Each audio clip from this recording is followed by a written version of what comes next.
and lovers of freedom. I salute you from my location this afternoon. I want to appreciate every one of you that have joined us today in this awareness creation once again. Very, very important. I want to appreciate each and every one of you for coming out once again for this awareness that we are making for the restoration and the freedom of the Biafran people. We had our leader say that our children, anybody born Biafra anywhere he or she is, to worship Chukwokika Abiyama, heaven, from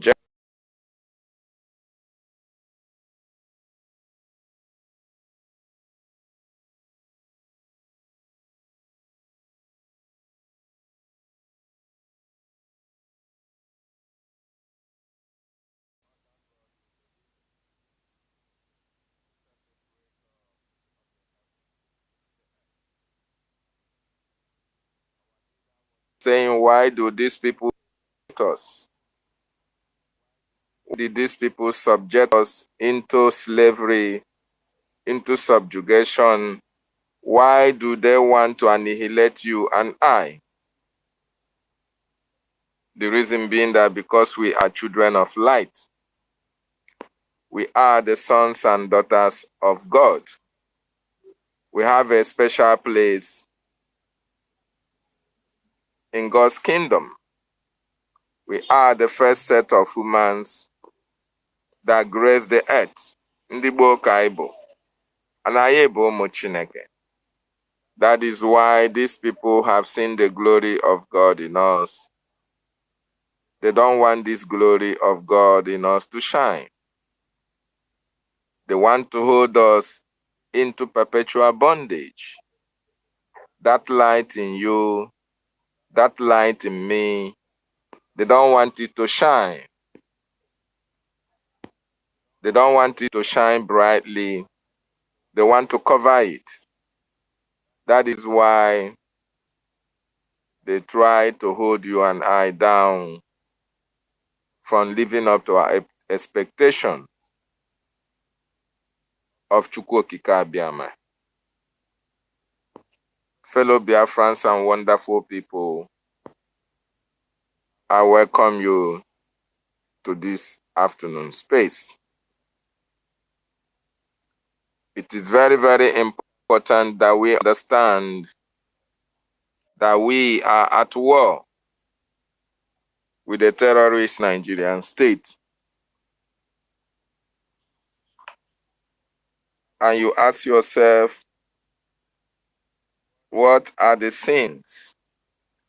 What is the crime that the Biafran people have committed against the Nigerian state, or against the British, or against the West? That even while we are being killed, even while we are being felled, the whole world kept mute, as if nothing is happening, as if our life does not matter. The United Nations, the European Unions, the African Unions, all of them are muted. None is speaking about the silent war that is happening in our land. You ask yourself why. Why are they keeping quiet? Why have the Nigerian state rolled out all their military equipment against the Biafrans in our own land? Why do they want you and I annihilated? Why do they want you and I to continue to seek for greener pastures in another man's land? Why do they not want us to develop our own territory and govern ourselves? Why is the answer? Why is the question? And what is your answer? The answer is not far from the prayer of our leader Mazin Nandioku Kanu. Because we are born Biafrans. But when these things happen in America, in France, in UK, in Afghanistan, in every other place apart from Biafra land, it becomes headlines in news. The world media satellite will be beamed on those cities. Look at what is happening in Ukraine.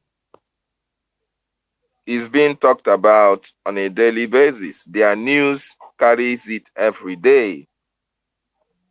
But compared to the lives lost in Biafra land and the properties destroyed in Biafra land, you find out that what is happening or what has happened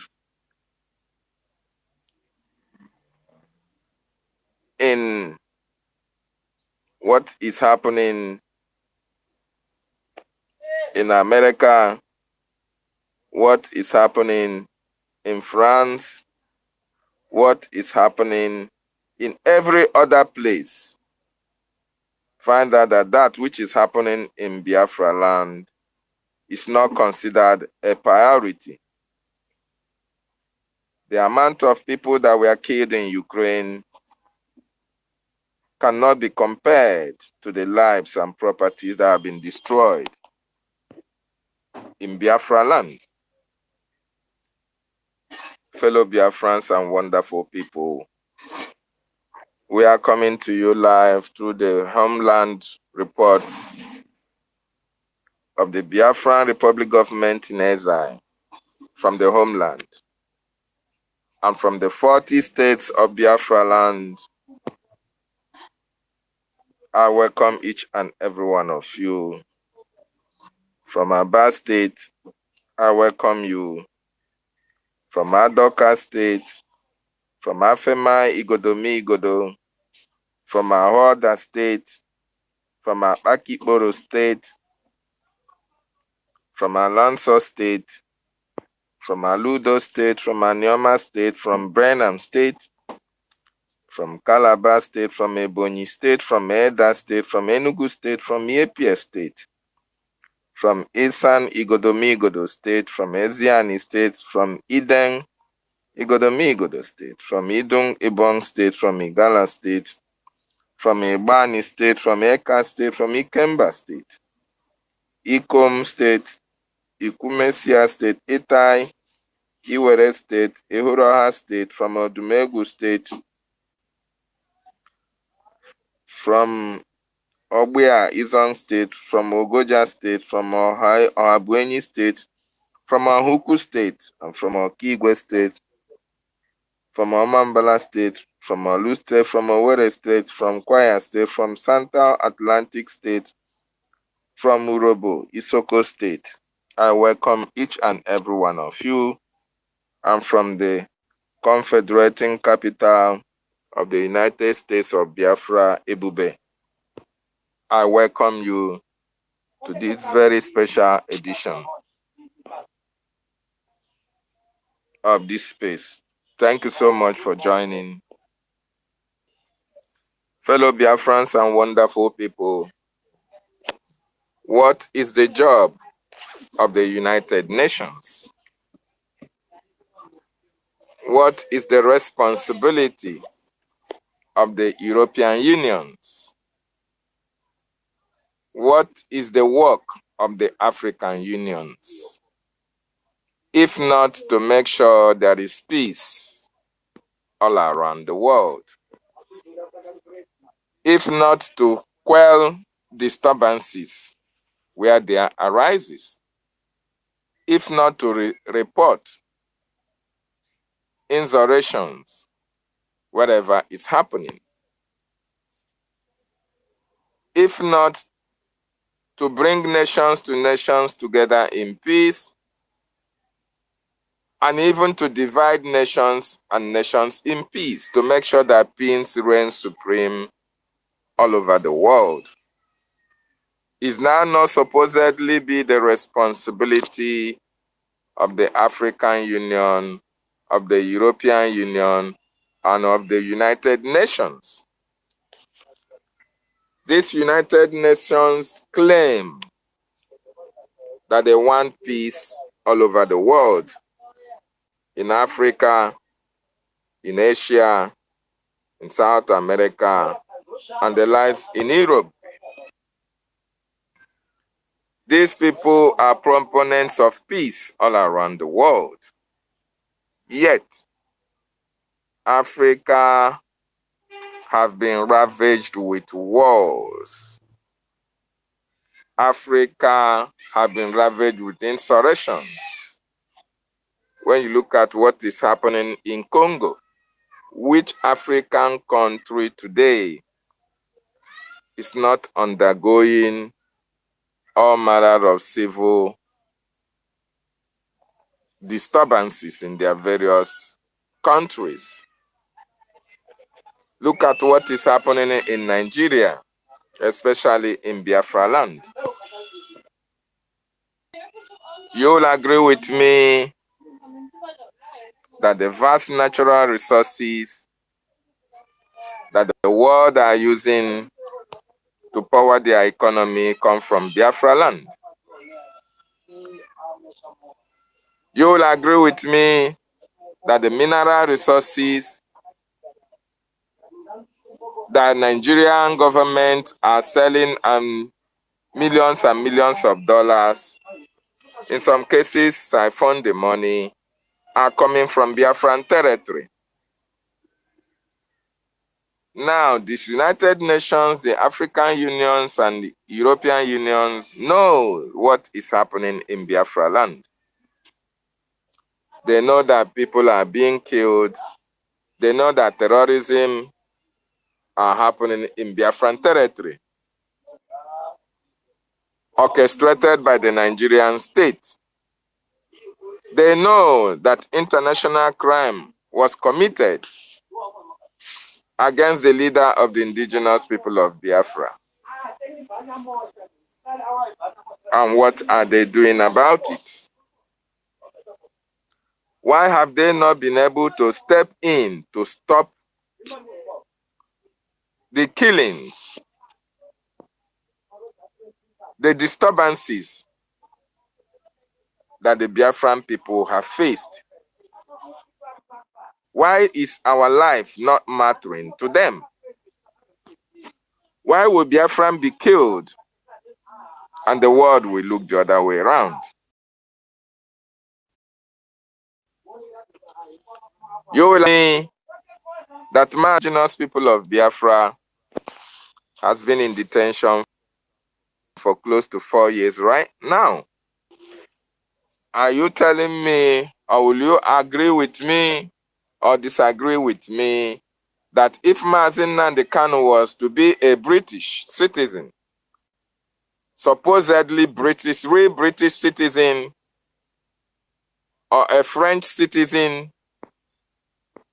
or an American citizen, and the Nigerian government went to another country to kidnap such citizen, that Mazi Nnamdi Kanu will still remain in detention up to today? The answer is absolutely no. He can't remain in that detention, because these people value the life of their citizens. These people value the life of their people. But when you come down to Africa, our lives does not matter to them. What matters to them is our natural resources. What matters to them is the minerals that come from our land. What matters and interests them most is the encouragement they give to political leaders to steal money from the coffers of their government and bring it to America, bring it to UK, bring it to Europe, bring it to outside that country where they stole that money from. And they can be able to provide accounts for them to bank that money. And the government, just like Swiss government, Canadian government, and American government, they will use that money and invest it in their economy and continue to reap the profits from this, the money we generate in their own economy. They look the other way around. Why those people that siphoned this money, stole this money, walk around unchallenged in their various countries, even contest elections, even when America, even when even AU, even when everybody around the world knows that these people have stolen the wealth of their various countries. All these people provide them a safe haven to hide their loot. So, wonderful people, today, why is the UK waiting for the language of intervention? Because they are waiting for something before they can intervene in the war that is silently going on in Biafra land. Before now, the Nigerian government have had their field day in killing innocent civilians without having to pay any penalty or any price for it. But today, we now have a government that said enough of these killings, and the government is confronting these terrorists in Biafra land. Musa came on live television and told the whole world that there is asymmetric war going on in Biafra land. The world may have investigated and know that it is true. UN, European Union, and African Union must have had that clip or listened to Musa saying that, oh, even when they go on air to conduct bombardment, they only see trees. Then if the whole world, if the United Nations, if the European Union have heard Musa speak about this asymmetric warfare that is happening in Biafra land, and Musa is the defense chief in that contraption called Nigeria, why have they not been able to come in to mediate on this asymmetric warfare that is happening in Biafra land?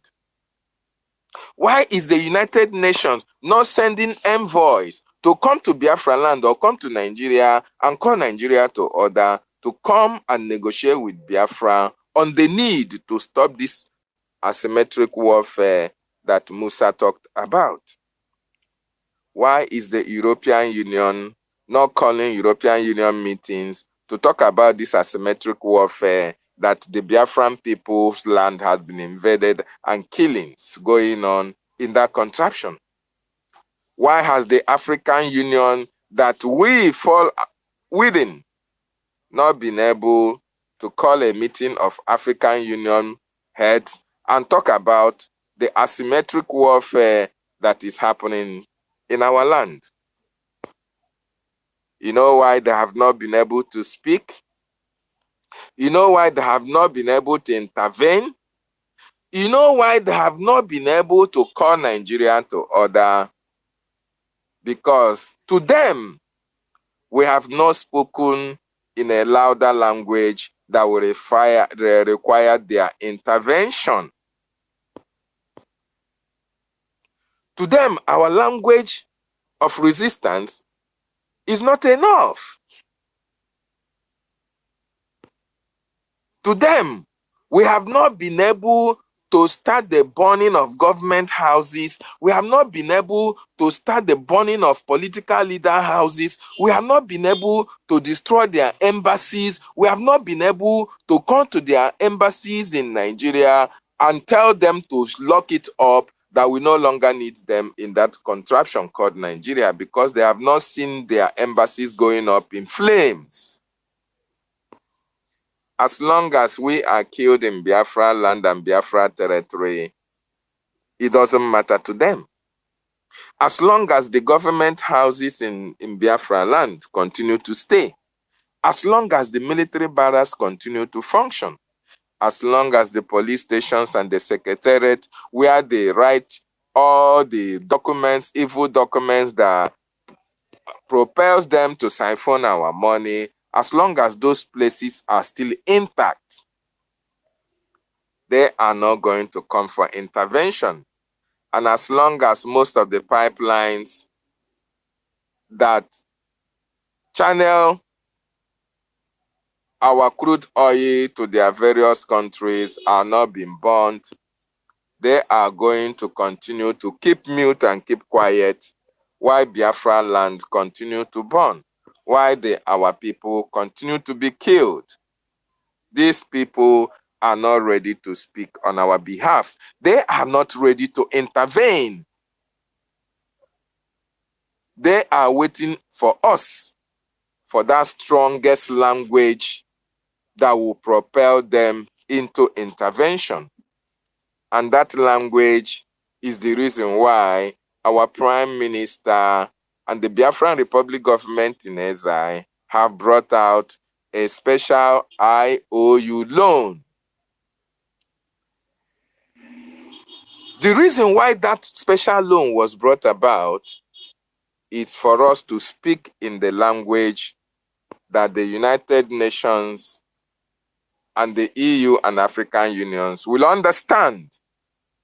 That language that will propel them, that language that will force them into intervention. That is the reason why our Prime Minister and the government designed that special loan, IOU loan, whereby you can loan government from $5,000 up, so that the government can use that loan to execute, to make sure that they speak in the language that will force the United Nations, the EU, and the African Union into intervention in the ongoing genocidal war secretly happening in Biafra land. So, fellow Biafrans and wonderful people and lovers of freedom, the reason for that IOU loan, special loan, is for the government and the Biafran people, especially the government, through the armed forces, the Biafran Defense Forces, the resistant fighters, to speak loudly and boldly the language that will force all these world bodies into intervention.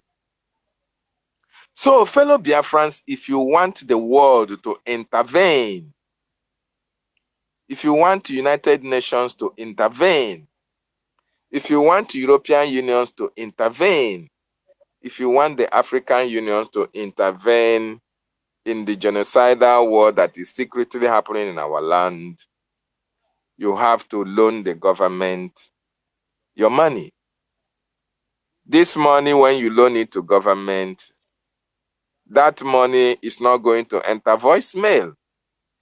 The government have designed a way, a process, whereby that money will be repaid the way you loaned it to the government. And the government also gives you the same amount that you loaned it to when Biafra is restored. If you are a Biafran, you have to make use of this grab this opportunity. It's a special opportunity. Because why the government will use the fund to prosecute the war. The government also will pay you back the same amount that you loaned to it. The government will give you back your money and as well recognize you as those who help the government when the need arises, as those who help the Biafran people and the Biafran government to get freedom for their people financially. Because execution of war is capital intensive. Even independent countries also seek for loans to prosecute wars. Ukraine is receiving aid from countries.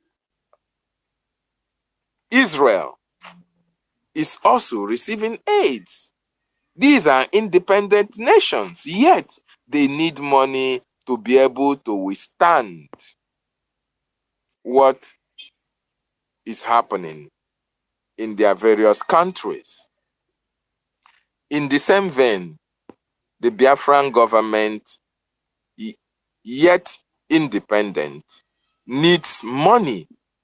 As you know, Nigeria have earmarked a very large and huge sums of money to make sure that we Biafrans are not free.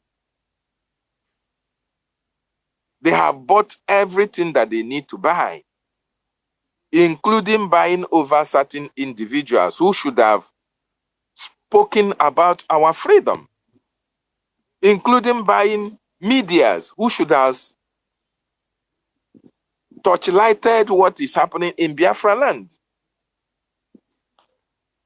including buying some countries who should have come out to speak against what is happening in Biafra land. So Nigeria have a lot of money to be able to prosecute their war against us. We, the Biafran people, because we are not yet independent, our natural resources are also somehow being controlled by the terrorist Nigerian state, and that is why you see individuals funding the government of Biafra. And so far, so good. Your funding have been so helpful to the Biafran government.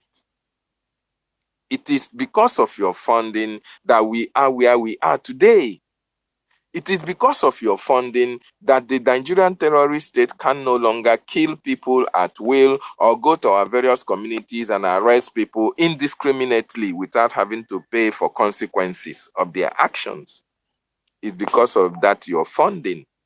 But now, it is to be taken to the next level. In the sense that we want the United Nations to intervene because we want to speak to Nigeria in the language that they will never understand. And while we are speaking, the international community will be able to understand the language and come for intervention. That is the stage that we are at this particular time. So wonderful people and lovers of freedom, embrace this opportunity. Embrace this project by the Biafran Republic government in exile. Your money will come back the same fold, doubled, that you lent to the Biafran government. Very, very important. I haven't seen of any loan repayment that attracts 100%, payback. The same money you pay back, it's the same is loan. It's the same money you get back. I haven't seen it anywhere. The Biafran government have been able to change the dynamics of loaning money. So instead of you depositing your money or fixed deposit account, you can give it to the government. The government will safeguard that money for you, and the government will pay you back that money. This special IOU loan is also not only applicable to Biafrans. non-Biafrans as well. You have an opportunity to loan this money to the government and you will be considered for Biafran citizenship. I think that is it. Your citizenship consideration may be based on your contribution and the loan that you give to the government. So make use this opportunity while the offer lasts, especially those who are saying, oh, they wish they are Biafrans. Yes, you wish you are Biafran. You have an opportunity where you can have the privilege of getting a Biafran passport, a citizenship by, by support to the Biafran government.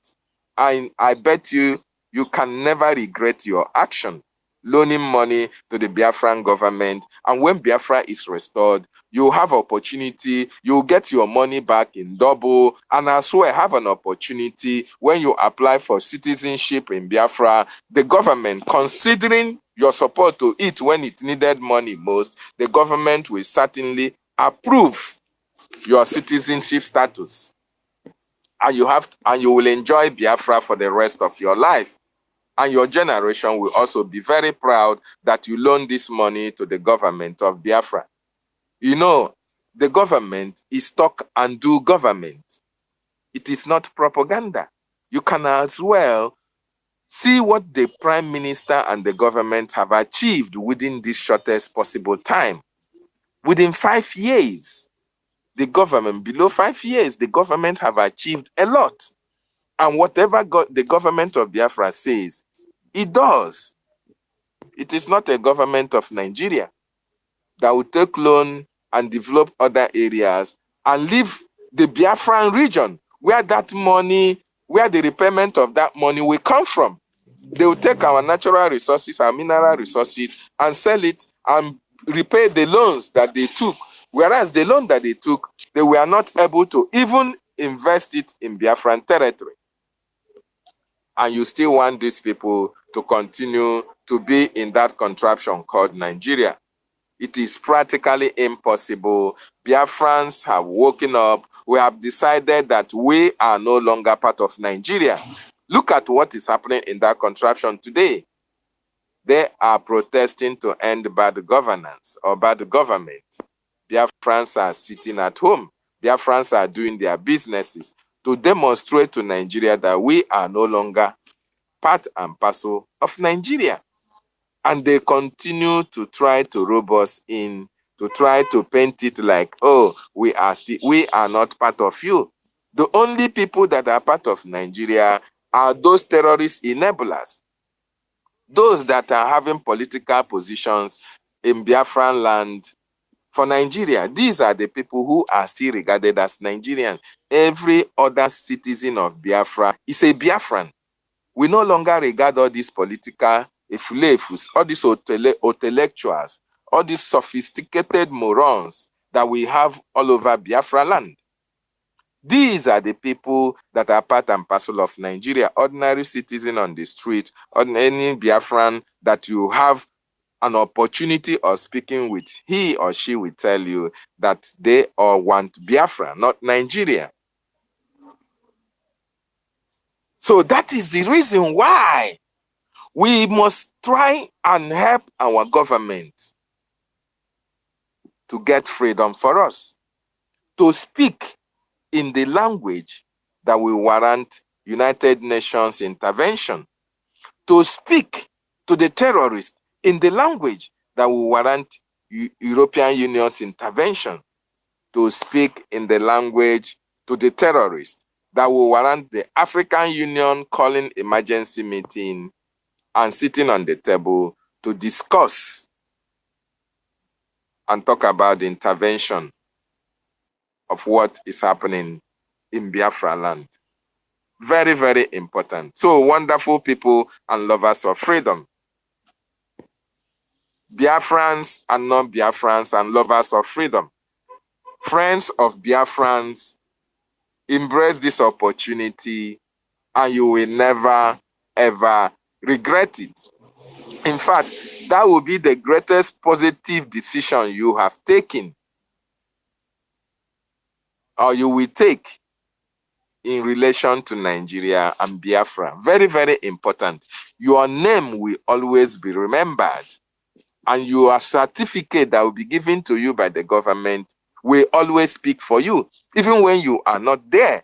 Your children can hold on to this certificate, and when they are seeking for their, they want asylum, or they want citizenship in Biafran territory, they can present the certificate. Oh, the government, my father supported you. This is the certificate that he used to lend you money. And this certificate was given to him by the Biafran government, signed by our prime minister, signed by the Biafran security administrations and all the rest of it, signed by these top-notch individuals who are piloting the affairs of Biafra, and nobody will doubt the authenticity of that document. Very, very important. I salute each and every one of you. I salute you, the mouthpiece of the gods. Thank you for joining. Thank you for accepting to co-host. I salute you, Sir Williams. Thank you for joining me as well. I salute you, my brother Brian Williams. I thank you for joining as well. Christopher, CBI, I salute you. Simon Ekpa, easy done, my comrade. I salute you. Ugochukwu, I salute you, and I thank you for joining, and thank you for coming. The most articulate Minister Snow, I thank you, Minister, for joining. Global Choice TV, Choice Global TV, I salute you. The Professor of Linguistics, the Professor, MID Briggs, I salute you. Thank you for joining, my professor, and thank you for your wonderful work and education to the Nigerian state and to the Biafran people at will. Archbishop of the Most High God, thank you for joining. Indaboski, Baus, Indaboski, thank you for joining. The watchdog of the Biafran government and the Biafran people, Otunwa Muanya, I salute you, sir. Biafra Free Energy Tech, my comrades, thank you for joining. Chima Okoro, I salute you. Nkodenamba, Neremba Nni, Mazi Onyeka Chukwu, I salute you. MNK, MNC leaders, I salute you. Code Artisan, one of the gallant Biafrans who are always defending the cause of freedom, I salute you. Ochuko Chinedum, I salute you. Mazi Fanyi Chukwu, I salute you. The Amazon herself, Sister Clara Deans, I salute you. Thank you for joining. You get why we are here. I salute you as well. Thank you.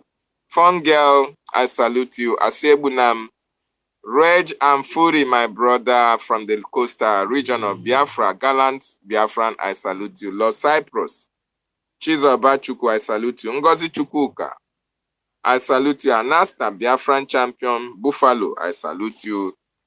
Simon Ekpandidi, I salute you. Biafra must come. Of course, Biafra is here. I salute you. Ben Owaboa, I salute you. Mazi Anakolam, I salute you. Don C. Charles Oji, Frank Agudem, Chichi, Ifij, I salute you. Mazi Onyebuchi Chukwu, Mada Aboichim, I salute you. Ojuofo Ghana, I salute you. Margaret Jaguar, Izudede, I salute you. Nkonye Mere Yaburu, I salute you. Jonathan T-Boy, OG, I salute you. Ateke Grace Izuchukwu, 042 Boy, I salute you. Johnson James, Ego Biafra International, I salute you. Ibegwe Emmanuel, Nweze Innocent, Chidoski Jude, Obiora Obiefune, John Emenike, Emeka Anai, on my info chooks, Henry, John Duru, Okechukwu Ezilo, Echez, Okpoto Clinton, Decency, Hillary MSCM, Sonny Chukwu, Lord Jonathan, Biafran Last Miracle. I salute each and every one of you. And thank you for joining. Thank you for coming. Very, very important. We have to speak in the language that these people will understand, why we are loaning our government our money, so that the government can be able to speak also in the language that EU will listen, in the language that UN will listen, in the language that African Union will listen, and intervene and free the leader of the indigenous people of Biafra, and intervene and negotiate with Finland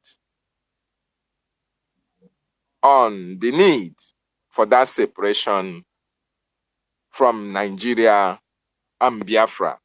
Very, very important. Mouthpiece, what are your thoughts? You have the mic now. Wow. Thank you, my wonderful brother, David Nana, the guy that controls the account of the homeland of Ebube, the headquarters of the Biafra Republic government in the homeland. I greet you, my wonderful brother, and I greet each and every one of you, all my wonderful Biafrans, all the ministers here. I don't want to start calling names because I believe our brother David has called out all your names. So I don't want to go repeating it again. So I want to thank each and every one of you for being on this space today. So I want to say to you, my brothers and sisters, that all these organizations have been bought over by the caliphate. You name it, UN, AU, EU, all these organizations have been bought over. They have been infiltrated and bought over by, these caliphate of the Muslim caliphate because of their greed. They don't care about us anymore. As you know very well that Nigeria promises them, heaven on earth, and promise them our natural resources that they can only pay lip service to what ails us. Look at our leader Mazen Nnamdi Kanu. Since he was kidnapped and renditioned in Nigeria, will that kind of a thing happen to a citizen of America, a citizen of Europe, a citizen that is a white Caucasian of British origin, or any other country that really value their citizens? It is because Mazen Nnamdi Kanu was the one who spoke out about what is happening in Biafra land, who has been informing the world on what is happening in Nigeria. So all of them don't really care about us. When they get to Abuja, they are giving money, they shut up. Remember, we used to tag them and call on them to intervene, but we no longer look up to them to help us. Biafrans have decided to take up arms to defend ourselves from the invaders who came to kill us. They will kill us and we will kill them, and still in the end, Biafra will come. We are no longer looking at anybody. We are no longer calling on anybody. You can see since our Prime Minister, Mazi Simon Ekpa, took up the helm of this, our freedom, our liberation, you have seen the change, the turnaround of the freedom of Biafra. We have seen it that he is taking it step by step. He has the master plan of how to get Biafra, and he's taking it inch by inch, street by street, house by house, state by state, everywhere, all the nooks and crannies of Biafra land. We are getting Biafra whether they like it or not. We are exiting Nigeria whether they like it or not, because Biafrans mean business to really exit Nigeria. Look at them. They have tried virtually everything to draw us into their protest, Nigeria protests or whatever. We tell them, we told them, look, we are not Nigerians. We don't care about your nonsense protests. Do not drag us in. You can. I watched a video of a guy yesterday, a Yoruba guy, talking about the 1960 the coup of that brought about the Biafra Nigeria civil war. They dragged the Igbos. They called this the Igbo coup, when it was started by the Ibas. Now they want to do the same thing. They've tried virtually everything to say that that it was the Igbos that, or the Biafrans, that instigated this protest. But it is on record everywhere that we say we are not going to protest. Yet they were saying that in the north that it was some of the elders said that we instigated them. Can you imagine the power of Biafrans telling them to go and protest? Oh my goodness, we are not in their power we are not in power in Nigeria, yet they say that we are the one who control them. Is that not enough for all of us to know that we can stand on our own? We can do virtually anything that we want, and if we all put our heads together, most especially I'm saying this to those of them who are supporting, trying to support P2B to go about talking about their election of 2027. You are wasting your time, because already 51 million Biafrans have already voted. Nothing else you can do. If more than 51 million Biafrans have voted, what are you still waiting? You can never have anything to do with these people called Nigerians, because they don't value you, they don't care about you. So why are you still forcing yourself in there? Come and support, donate to free yourself. And when you free yourself, no one will tell you. When you check both and then you decide which one was the best one. You have been wasting your years for nothing, supporting a country that doesn't support you. So, my brothers and sisters, let's do justice to this topic on the Jumbo. It is high time we let the world know that we mean business to exit Nigeria. I yield. But before I do, David, please, do you mind bringing Clara Deems, our sister, to co-host if she's free? Because I will soon leave to go to work. Please. Thank you so much.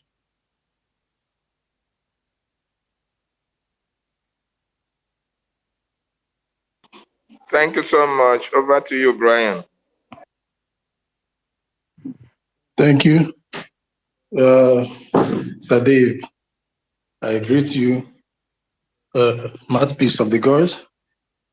I recognize your presence. Ndewo, my brother. Sorry for not calling you. Ndewo. It's okay. It's okay.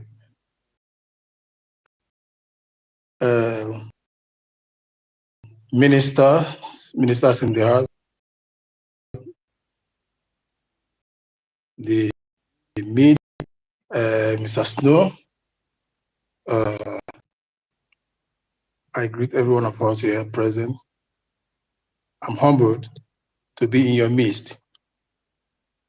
Thank you all for being my brothers in the liberation and my sisters in the liberation, and for being the part, for playing a part to this liberation. That Chukwukika bless us all.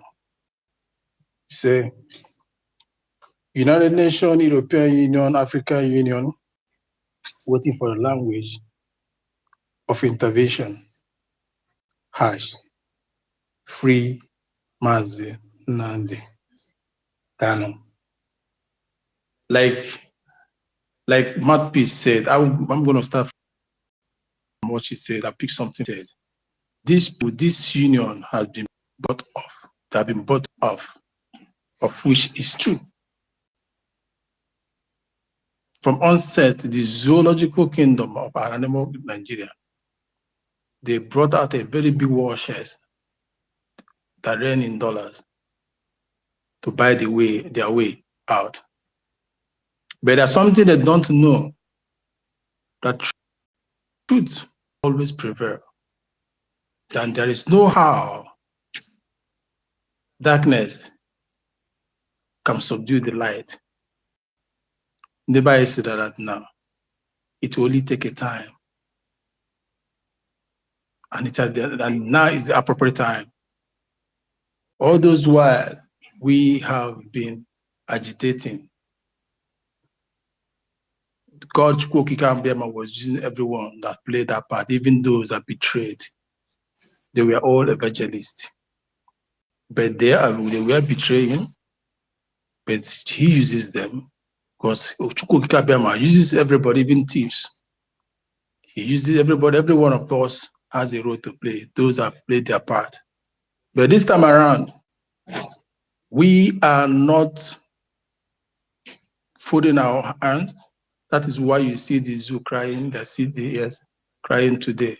Like Oyendu said, like he was told when he went begging, soliciting, or looking for connection or contact, whatsoever it is, you may call it. They told him, what have you done? What have you put in place? I'm picking up his word. He said again, that was when it was down on him that he needs to be more radical. He needs to be more brutal. Because what those guys said to him was what we call brutally honest, being brutally honest. And he ingested that word, went to him and digested it. So he played the part. He raised his ESN. From there to there, from that ESN, he gave birth of what we are today, what we have today. The ESN power was limited. Yes, it was limited. Excuse me. The power was limited. But because if it is used to be, or if you keep on answering that name, it will never be recognized to what it is today. Biafrans, you all can bear me witness that what we have today, it is not ESN. What we have today is an army, a force. Group doesn't have an army. Individuals doesn't have an army. It's only countries that raises an army, that has that power to raise an army. If you do not belong to this category of people, you has no power of whatsoever. Be it an iota of power, it can never be given to you. It can never be given to you to raise an army. Today, United States of Biafra has raised an army to fight an army. That is what we call government fight government. Government talk to government. And to this extent, I put it to the EU, European Union, or rather, I challenge them to tell me that if they haven't had it. They all have had it, but due to the corruptness in the mankind, the evil in the mankind, the greed, covetousness in mankind, that kept them mute. But one thing's for sure, Biafrans are fighting for what they believe. And what that which they believe is what we're dying for. And that is what we see us today. We are dying for this cause. Every one of us here, no matter how little your contribution may have gone in, you all have been the vanguard to this liberation. And you all Your effort has propelled the Biafran government, our angels on ground, to the zenith of where we are now today. It is a kudos because in the past, all the sweat, effort, contribution made was not vivid to the eyes of the gods or men due to people that surrounded the honest man called Mazi Nnamdi Kanu. Those people were parasites because the worst enemy of a man is the enemy within. They will be dining with you. Ukamusu anatagana for one. Anatagana for one. You know, we know where it's coming from. We give glory to God, to the man that came to lead this sheep.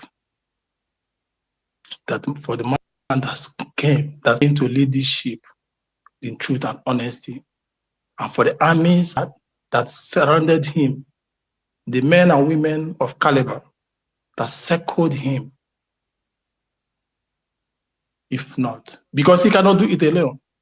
Like our people say, a tree cannot make a forest. It needs other types of trees. That we stand the test of time. And these people are the calibers of men and women we all called ministers that had the same purpose and vision with the leader, with our commander. These men and women are the people that said, that have sold their soul, giving it up.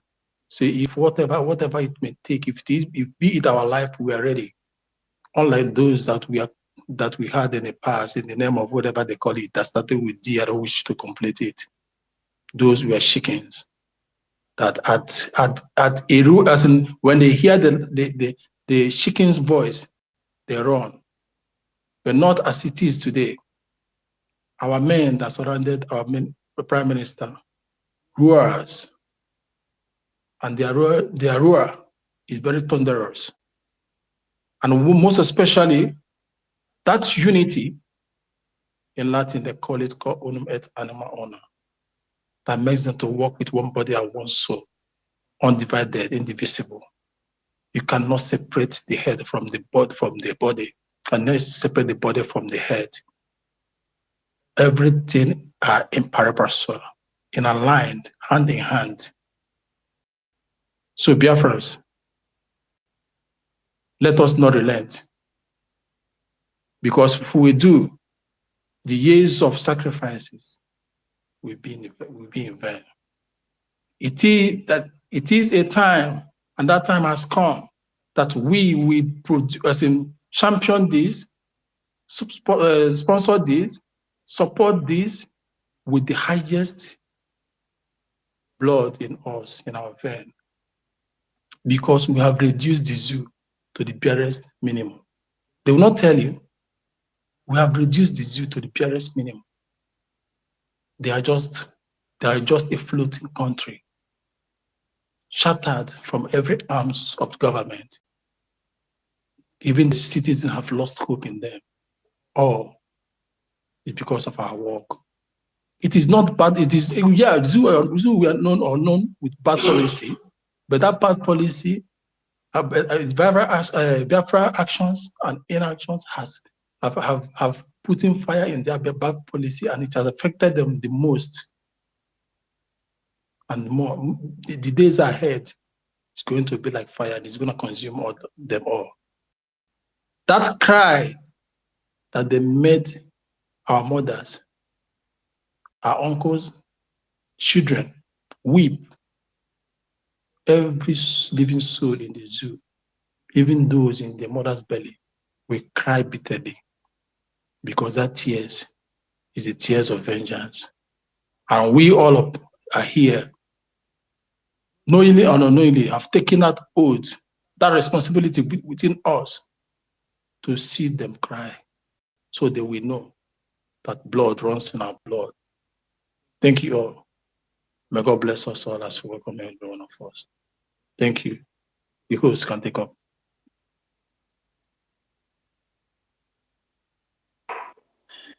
Welcome, Clara Deans. Go ahead, Clara Deans.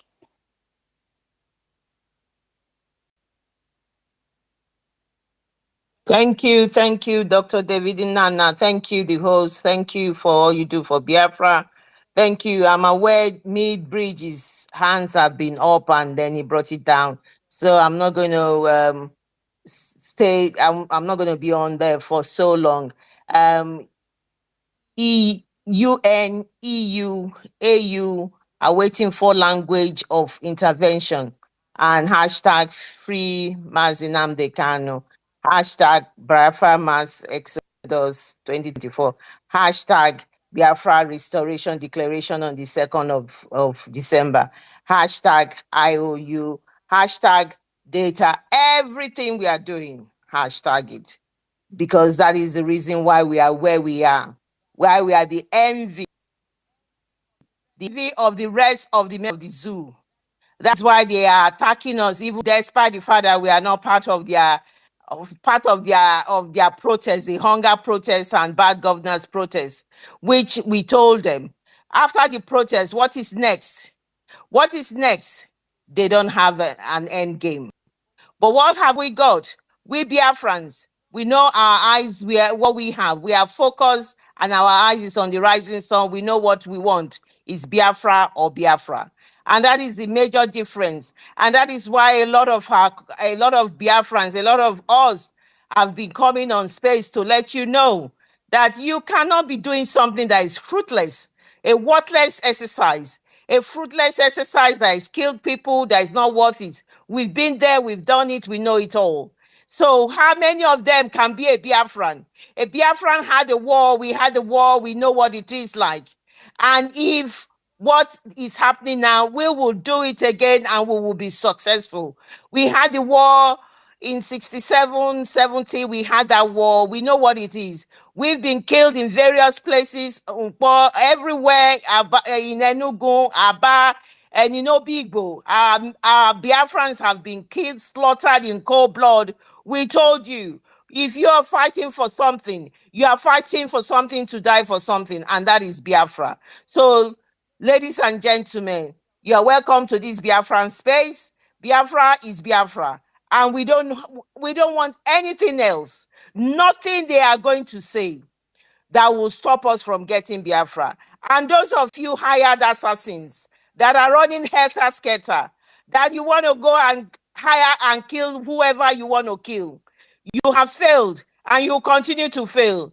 When you decided to kidnap our leader from Kenya, what is the result? It is failure. The kidnapping of Mazi Nnamdi Kanu is a failure because you can tell that Mazi Nnamdi Kanu is still there, Biafra is still going, and Biafra will be declared. And that is why you are running helter-skelter. You have left Mazi Nnamdi Kanu in there. Those governors were having meetings up and down. The likes of all the senators from Biafra land, having the meetings, jumping up and down, making negotiation on how to free Mazi Nnamdi Kanu. What is the result of it? Why is it gone so cold? And we are not hearing your voices anymore because you are fake. The people don't recognize you. The legitimate government in the whole Biafra land is the Biafran government and is led by Prime Minister Mazi Nnamdi Kanu, who the leader the leader is Mazi Simon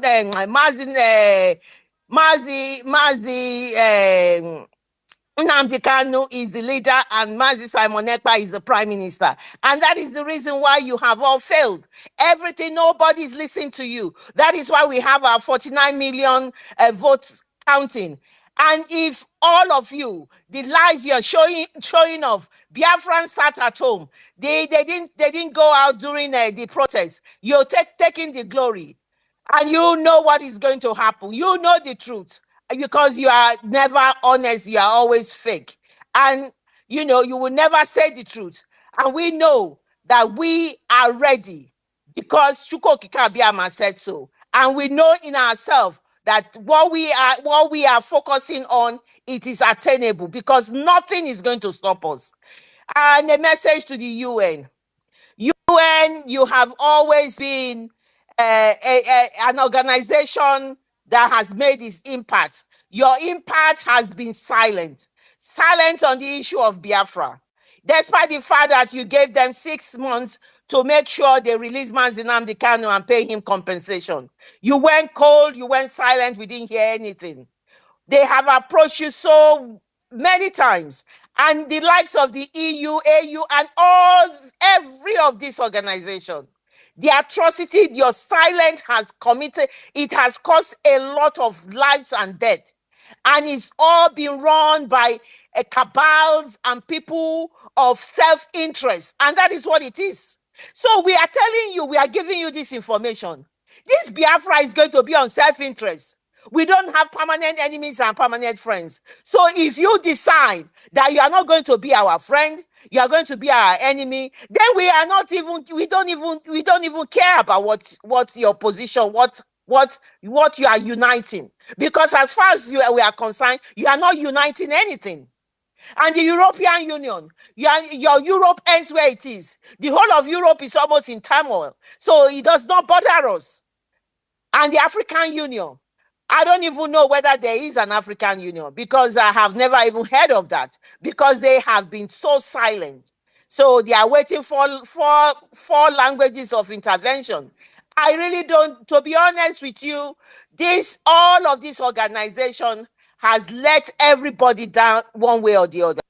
And a leopard will never change his spots. So what you should be expecting from them is the way they have continued to behave. I just heard one of there was some woman talking about when Tinubu wanted to become the president, when they wanted to select him, because Tinubu was not elected, he was selected.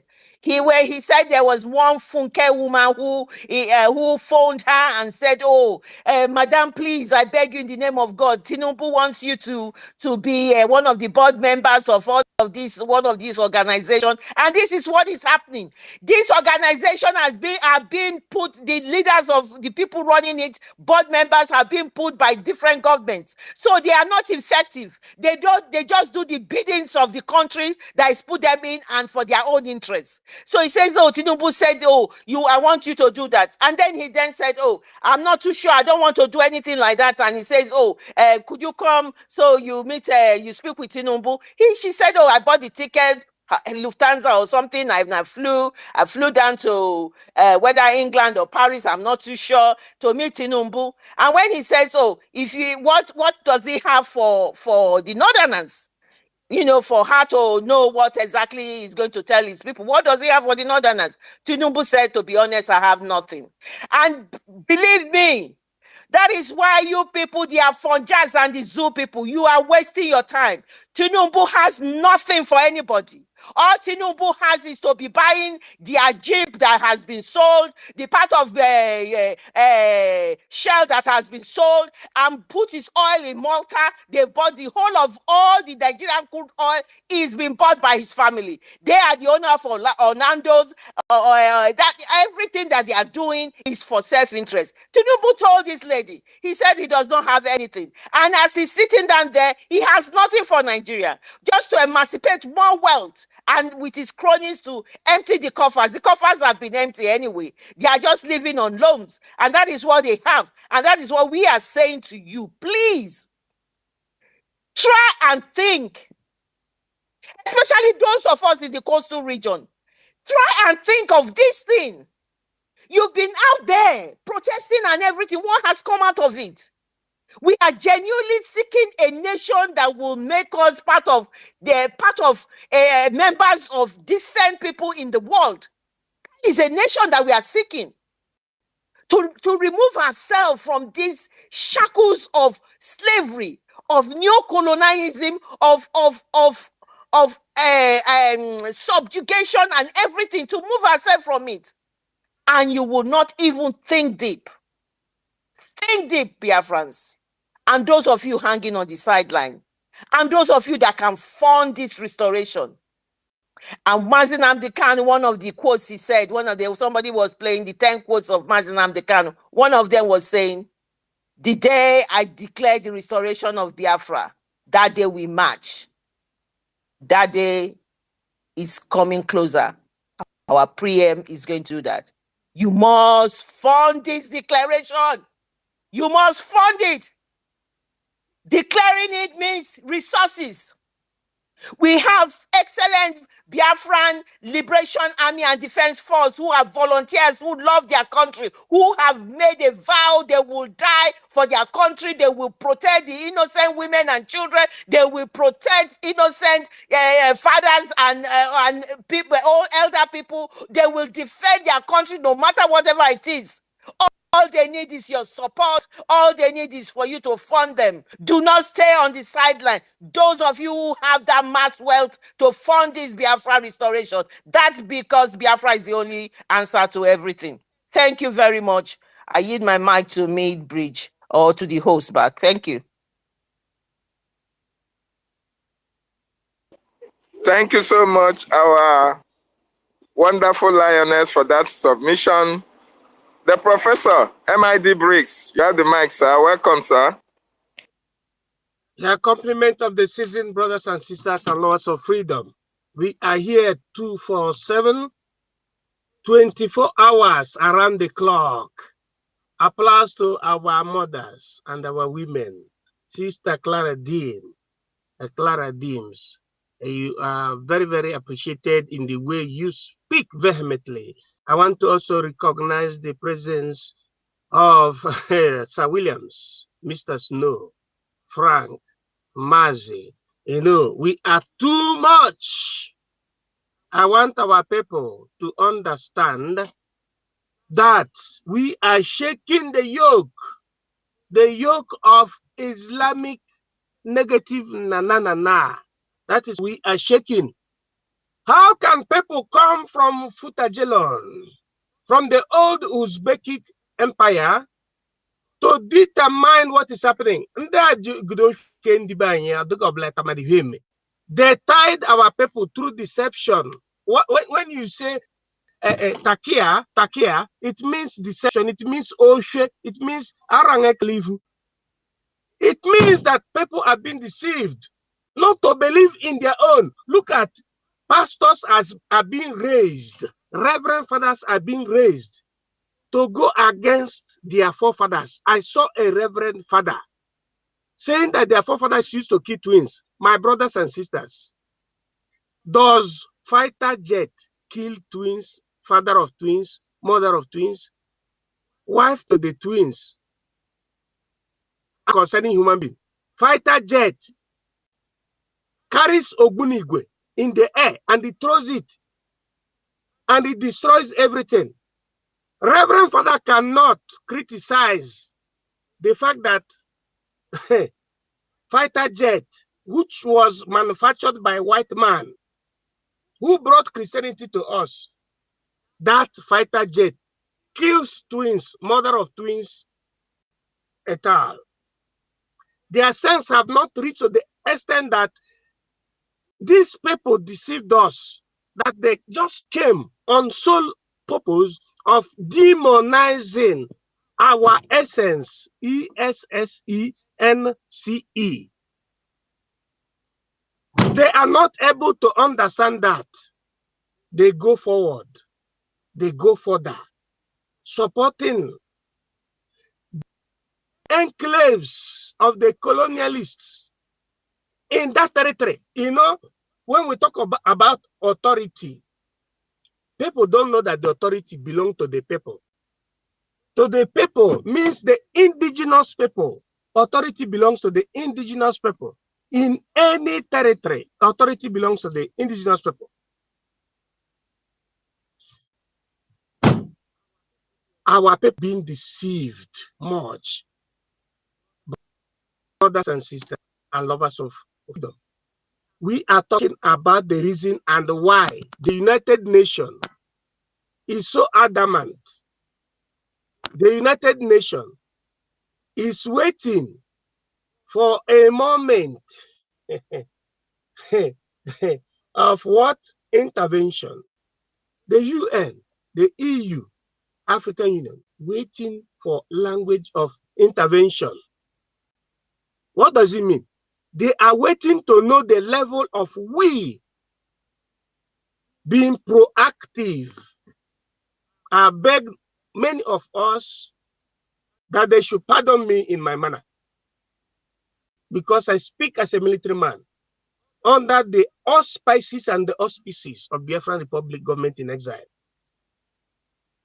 They are waiting to know the level at which we have understand the principle of self-determination. The self-determination is like what our forefathers used to do during that time that we have not had the fraudulent government of the amalgamation of Nigeria, the amalgamation of the North and South Protectorate, of the useless Lord Lugard and Flora Shaw, plus the other idiot from the North or from the South. We have not known that these people came with deception. It seems that it is only Africa that did not understand or is yet to understand that you have 6 continents. And the secret behind the progress of all other continents except Africa is the fact that these people maintain their ancestral origin, the ancestral practices, starting from language, culture, and tradition. Religion was invented as a political tool. I am His Academic Highness. Religion is not inclined with human being, but what is inclined with human being is spirituality and science and technology. Spirituality, science, and technology, that is inclined with human being, not religion. Religion was a political tool. Political tool means a tool, an instrument that is used for people who are commanding the political spectrum to do what? To make use of the command of the people. There was what you call the Tribunal of Inquisition from the first millennium in Christendom.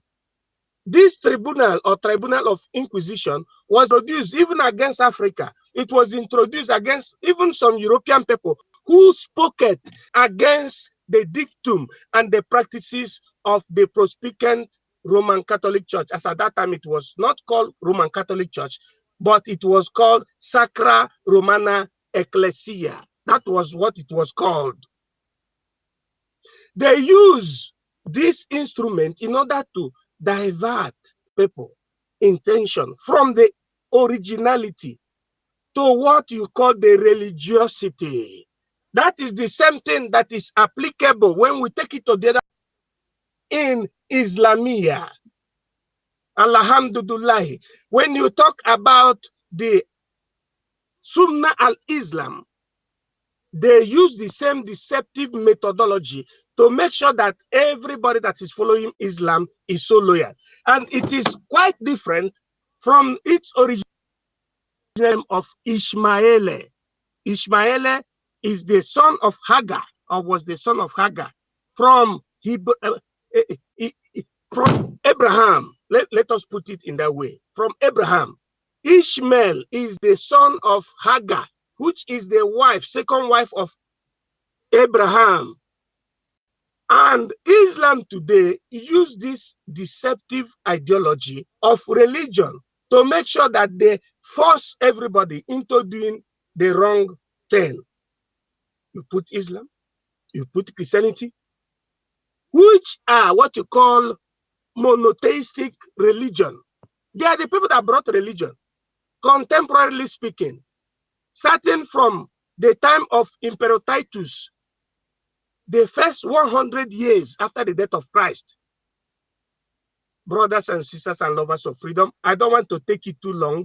I want our people to know that nobody is coming to save us. So it is we that are saving ourselves. So stop condemning your forefathers. That your forefathers used to kill twins. Ogunigwe kills twins, father of twins and mother of twins. But your reverend father and your pastor cannot condemn the white man that created fighter jet. They are even the one you call hypersonic and supersonic. There is even the one you call the IBM. There is even the one that they baptized in the name of Hiroshima. That Hiroshima is IBM, Intercontinental Ballistic Missile. That is what you call it. There is one you call the batteria. There is one you call the robot. All these things kill twins. But our brothers are being conditioned to be condemning our own. That's why you see many people not understanding that the first thing they need to do is to support this freedom by funding so that we have our government fully sovereign. We have our sovereignty. But they're following pastor. Pastor is saying, come to me. I'll give you olive oil. I will give you water seraphic. I will give you this and give you that. But that pastor cannot see the menace of the Fulani marauders and killers. It doesn't fight against Fulanis. Open your cerebrum, open your brain as I'm talking now, if you can permit me. See that your pastor does not fight against Islamic people upon the fact that the world are decimating the radical Islamists. Your pastor sees his fellow brother or sister that is a kind of enemy, which is very wrong. And at the same time, that their character corresponds to the Taqiya et Mujahideen system that they introduce in order to weigh our people down. I want our brothers and sisters to know that UN, EU, African Union, as they are waiting to hear the language, we will give them the best language, the language of freedom, the language of the autonomy of the people, which is enshrined under the UN Charter, Article 1, Paragraph 2, and Article 21 of African Union Charter, self-determination of the people. God bless you in secular secularum as I yield my mic. Thank you.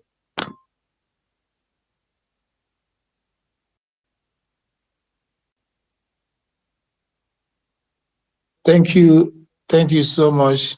David, are you there? Okay. Thank you, Professor Emeritus. We are very lucky to have you as a Biafra and as one of the ministers, especially in the defense. Thank you. With you, the Biafra fortified defense line is safe. Understand? We are so happy. I don't know. So Biafrans, I will start with Sir Williams if you have anything, and I will call upon those that want to make a submission. You do that by raising up your hand. This is for us. The government is for us all. This is exactly where we are going to practice a pure democracy. Democracy that is constitutional. Constitution written respect to the will of the people, unlike the one that is in the zoo. They wrote it at your back. Nobody knows what is there. In our government and the Biafra government, before everything will be passed, you'll be consulted. Every citizen will have a say to the law, and every law must be beneficial to the citizens. 100%. So that is what it is. So, Sir Williams, please, sir. Biafrans, I'll wait your submission. Take up the mic from your brother. Thank you, my brother. May Chukwu Kabiama continue to bless and strengthen you for what you are doing. I also greet Doc Mazenana for what he's doing, and all the soldiers here, because we are not ordinary people. We are all soldiers. When I mean soldiers, the angels of God, you know, we have those in the bush defending our land, and we are the greatest of them all gathered here. We are all soldiers. I'm privileged to, you know, be in the meeting with our professor here. It's a symbol of knowledge, and I quite appreciate him so much. And all of us here gathered are the angels of God. You know, most of us have been to this world more than 2 times, and we continue to reincarnate. The above subject matter refers these charlatans, criminals that have gone on a series of name change. These are enablers of slavery. Is it UN? You know what Fela said about them? None of them is united. They're only united in criminality, to kill and steal and maim the indigenous people, to take what belongs to them by force, and then turn around to give them peanut as in AIDS. Whereas these people we are the one feeding them. Is it the AU? Their name continues to change, from one name to the other. All of them, because they are unstable. They are just as stable as water, floating water. That's why they keep on changing their names. When did they change their names last? They are the attack dogs or the watchdogs of the slave colonial terrorists in our midst. Is it there? If you have been opportunity to, meet some of those that work with ECOWAS in Abuja here, they are all criminals. They always receive stipends from Germany. Euro. Is it euro? What do they call their money? Euro, for shenanigans, flying around. That is what they give them money, just to monitor what is happening in our land. These people are not the ones we are waiting for our freedom, because the freedom we are looking for is not the one anybody can give to us. This is the freedom that God has already given to us. It's just for us to, assume it and take it and then stand on it. Although we're already in Biafra, I keep on saying this. We're already in Biafra. What we are waiting for the government of Biafra to do is for the celebration, which will commence from 2nd of December. It's only celebration. We are not doing anything new. It's celebration, and when we will dance in the street naked. The protest they have organized, the terrorist government organized a protest and brought out 6 billion on record. The ones on out of record is not known. We all know when Gumi, the criminal terrorist, said that he is going to participate in the protest. And then they turn around and say that we organize a protest and then we ran inside our houses. I look at them and laughed. I don't know if I'm the only one that remembered when our prime minister, spiritually made a statement. Maybe the prime minister must have forgotten when he said it, but we don't forget things. Particularly, I don't forget when you say something. In the peak of the election, when we are telling them about evil of Nigeria and hand fish, our prime minister and one of the brokers said that we are going to drag them to the street. I copied it and I stamped it. Maybe he has forgotten. But in that street, they are coming out now to kill themselves and then burn themselves down. It is by the action we are taking and by what we are doing here that we are dragging them to the street. They are running mad. They all want bears. They cook up for Afonjas. They are running mad because they cannot comprehend what is hitting them. See, what we are doing is a spiritual thing. God in his, Elohim, in his infinite mercy and omnipotent and omnipresent, gave us 2 of his sons, These sons came in a person of Mazen and the Kala and our prime minister. The work they are doing is not a work of man. They are doing the work of God, Elohim Chukwokika.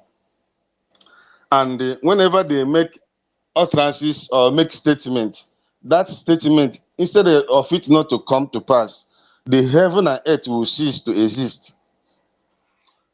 Our prime minister said last month that we are going to experience a wonderful month. And behold, even though people were not seeing what was going on, all of a sudden, those that feel that they are colossus, started falling down. The pig, Iwanyan, fell down, and the second also fell down. And these are pronouncement made by a child of God, you know, without having anybody in mind. But God put it in his mouth to say it, and he said it, and things happen. Things must happen for the word of God to be fruitful. Yes. You see, what we are doing is a spiritual thing. These people we are up to, those that are captioned above, they are our perennial enemies. Perennial enemies. Yes. You see, the Janjaweed, they value their animals more than their children. So even if you kill them, they prefer to die than their cow and cattle to be killed. And we are not in sine qua non with them. They are on their own. We are on our own. Before the British criminals, vandals came and say, you. Now you are inside one basket. Oh yeah, you are now nigger zoo jungle. That is the name they gave to them. And they are claiming that they prefer a name given to them by a Caucasian, a drunk with his concubine, Flora Shaw. And they are calling themselves proud jungle men. You see, when I hear they say they are proud, I say these are proud animals.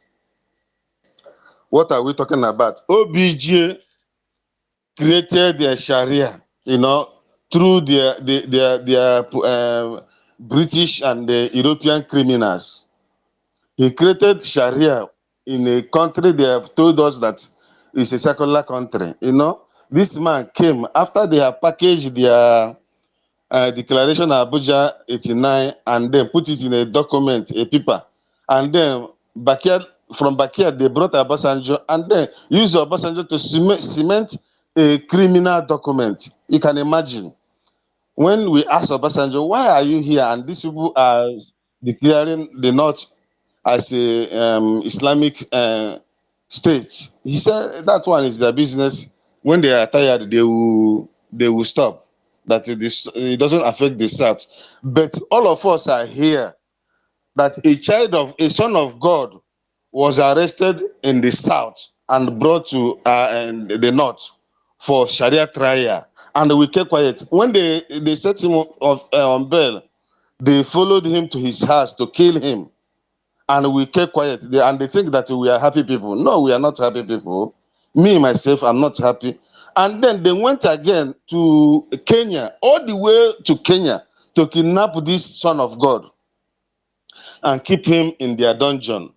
But My brother, conversely, please, can you hold your line of thought? I want us to put a light here, if you will permit me. There is something very important. There is go ahead, sir. Go ahead, sir. I'm prone to learn, sir. Just hold your line of thought.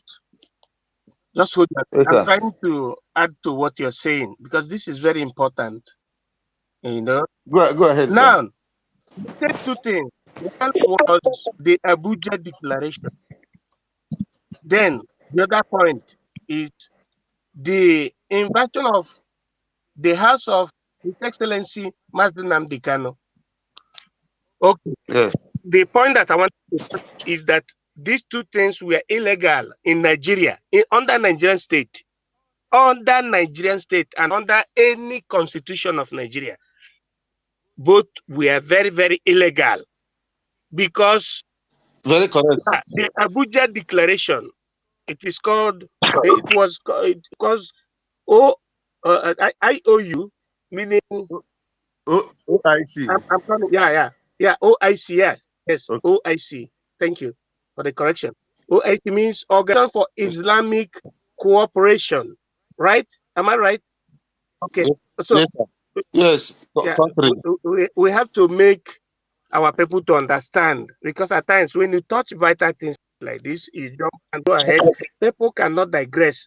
So OIC, Organization of Islamic Cooperation or Islamic Contract, they brought that at the back door without consulting the Nigerians. At the difference of what happened in the First Republic, right?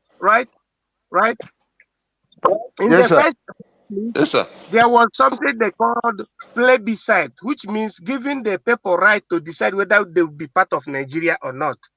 And particularly, very well, sir. Adamawa was part of Northern Cameroon, right or wrong?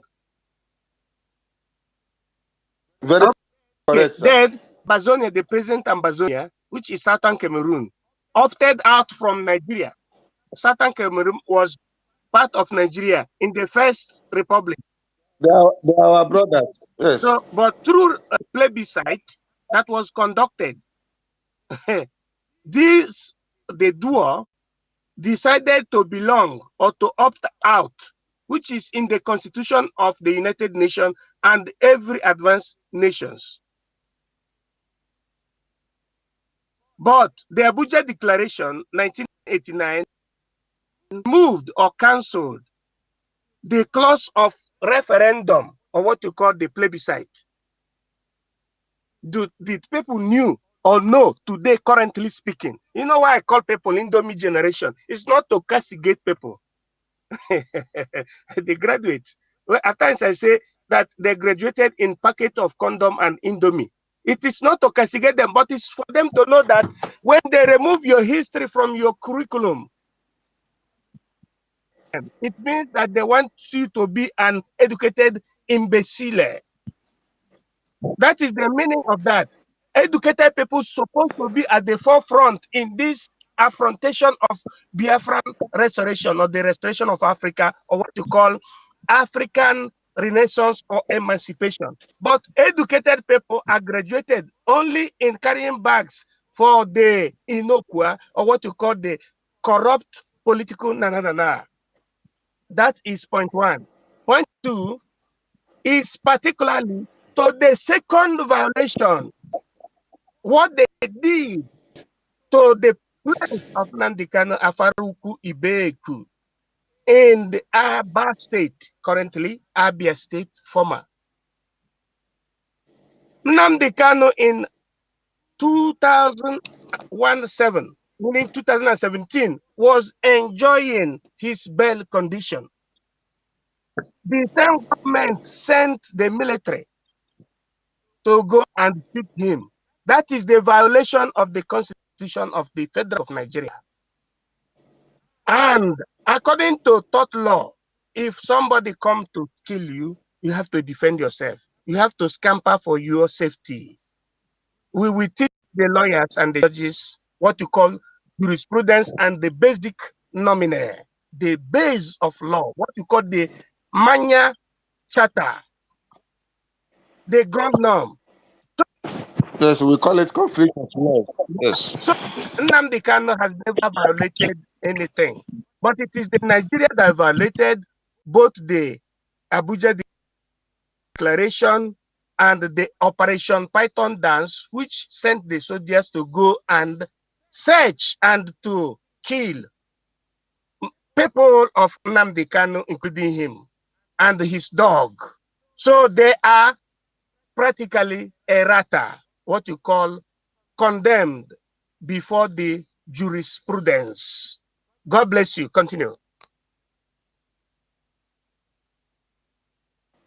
Thank you, sir. You are the symbol of knowledge, and I'm happy to learn from you. You see, most of us that have attended the schools in the zoo, we went extra mile to get to know what we know today. And most of this knowledge gotten from Man and the Carl and the Mazi Simon Eba. Otherwise, we were miseducated. Let me put it that way. Now, let me continue with what I was saying. Obasanjo as a criminal, as his MI6, yes, created Sharia law in Nigeria, which now necessitated we, the Biafrans, being tried in a Sharia law. Abuja is a Sharia state. If you doubt what I'm saying, go to all these upper area courts here. What they do is pure Sharia laws. Even when we defend people there, we defend them on Sharia law issues. So how can they now come and say that we are Islamic nation? The affront that the British, exacerbated last time by the former prime minister, telling the whole world that Nigeria is now an Islamic state. That is why I'm angry about these criminals that call themselves pastors. You see, those people are avaricious, They are avaricious men, yes. people that propagate heaven, but they don't want to die and go to heaven. Remember during Yaradua, Oyedepo, Adebiyoya, all of them went to see if Yaradua was alive. They came out, they couldn't tell the country that Yaradua was dead. What did Oyedepo say? He came out and said, Nigeria is in the hand of God. I mean, Zoo is in the hand of God. Is it what a person that called himself a man of God should tell his followers? It's a deceit, takia, and it doesn't work with us.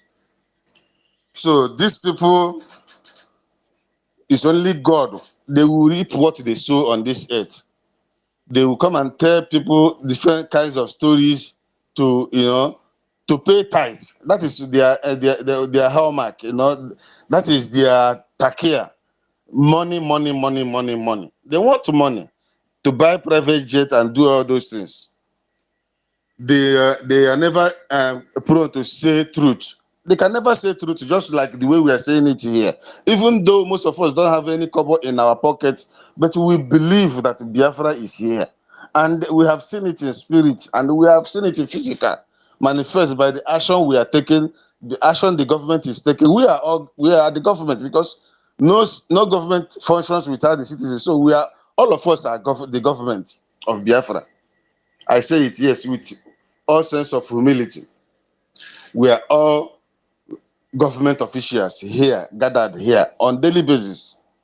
So UK has been destroyed, just like our leader said it. Instead of Biafra not to come, for meddling in issues of Biafra, Britain must go down. And they are not having fun in their nation now. Those of you that are living in UK, you know what is going on. You cannot see it in Sky News or CNN or what do they call their news media. I don't even care to know.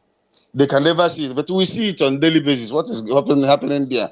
How they are being burnt to ashes in their country, everywhere in flames. Biafra is already here, because if they are the witch or the bitch that sat on top of us for so many years died recently. So who is that will stop the coming of the kingdom of God? That person has not been born yet. I yield my mic as I stay in abeyance. Thank you very much.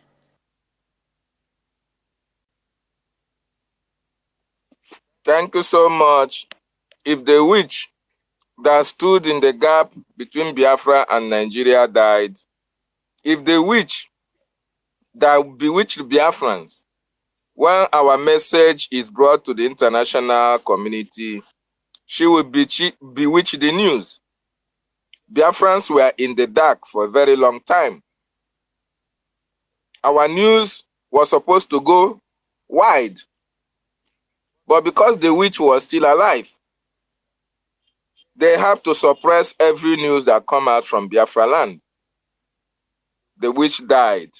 Who is it that can stand against the freedom of our people? Nobody. Minister Snow, is there anybody that can stand against our freedom? Go ahead, sir. You have the mic.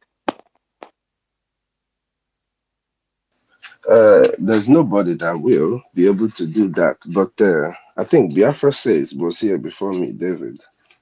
Because let Biafra says go, and I'll just go after. I don't know if it's a man or a woman, so come here. Okay, thank you so much. Thank you so much. Biafran saves. Is there any force? I can hear you, sir. Thank you. Is there any force that can stand on the way of our freedom? Of course not, sir. Of course not. Thank you for giving me the mic, Mr. Snow. And I want to, first of all, thank every government official of the Biafran government here. Salute to the honorable official from the MID, the Homeland Reports, Clara Deems, the co-host, and every other speaker and listener. Thank you all for having me. First of all, we have the topic of the EU, the UN, and the AU. Understanding that these organizations are not directly working for our freedom. And when we talk about they are not directly working for freedom, I mean they are not people who, right? They are only looking for opportunities to get in and be part of a profiting cause, right? So, which is what I've seen over the years about Biafra, which is why during the Biafran war with Nigeria, countries like France and United States, we are playing a double game. They didn't want to stand with Nigeria and they didn't want to stand with Biafra fully. And that's because they don't know the country that was going to win the war. They were seeing casualties on the Biafran side and they were seeing casualties on the Nigerian side. So they couldn't stand and say, okay, I want to start, we stand with Biafra or we stand with Nigeria. So all these organizations are not after our betterment. They are just after the profit that we can bring to them. And I'm not saying that is wrong because everybody is after their own interest, which is part of humanity, of course. When we talk about the charters of the UN, the laws of the international laws, these things cannot be implemented if us as Biafrans do not stand up and say we are being marginalized or we are not being treated fairly in the first place. The UN, as we can see from what is happening with Israel and Hamas and Palestine and the Middle East, does not really have powers to forcefully execute things.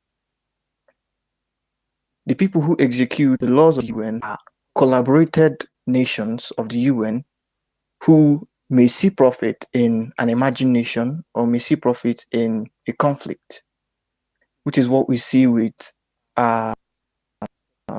support of a lot of countries who may decide to stand with Israel or may decide to stand with the Palestine, Hamas. So we need to take this course up to a level where they see profit in Biafra land. And when I mean when they see profit, we are not opening Biafra land for them and sucking out resources just like they did and they are doing now in Nigeria. But we are trying to give them, provide a place where they see, provide a platter or a platform where they see that Biafra is really an imagination that is capable of bringing some certain profit to the West. And which is why I trust that Biafra can get there because we already have people, the Biafra has a single human being, at least, in every nation of the world, which is highest. I think I don't know any nation of the world that has people in every nation of the world, right? So we are not people who are certain, they want to make us a minority, but we are actually a majority. Because you have Biafrans in the US government, we have Biafrans in the UK government, we have Biafrans in the French government, we have Biafrans in Russia, we have Biafrans in Iran even, we have Biafrans in Israel, and countless other nations of power across the world.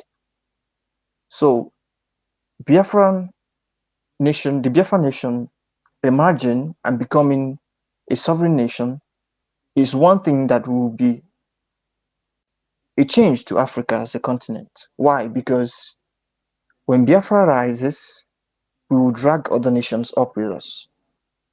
Other nations that wish to be better. With what has happened, with what happened, I want to make a statement firstly. Concerning the people of Port Harcourt, Port Harcourt state of Nigeria, who say they may not be Biafrans, right? And they say, we are not Biafrans because look, their names, maybe their forefathers will give them some certain notion, their parents or their grandparents give them some certain notions that they are not Biafrans, or give them names like Emmanuel favor, or they give them something like, excuse me, some two English names with no local names in their names. And if you look at that, this was what the Britain successfully did to some of our people, which is why when we talk about the Biafran cause and we are bringing it up, some of us don't want to fully engage ourselves in it because we don't know if it's something, a cause that is achievable. But it's something that if you calm down, look at the preparations of not just the Biafran government in exile, but Biafrans all around the world, we understand that if we take this cause to a level that Biafrans can trust the cause enough, then we can be able to make Biafra a nation, number one. Number two, become as great as we should be. So I'm also encouraging everyone who has been standing on the line. There's one thing I always say to people who may want to join the cause, but they feel like, okay, well, I don't know if what happened in 1967 is going to happen again, so I don't want to fully involve myself so that I will not be attached to the bad things that will happen if there is a war. And what I say to them is on the fence. You're either in this side or you're in this side. Why? Because when you stand on the fence, you must be a little percentage into a side or the other. So you cannot fully stand at the middle as an individual. So is either you are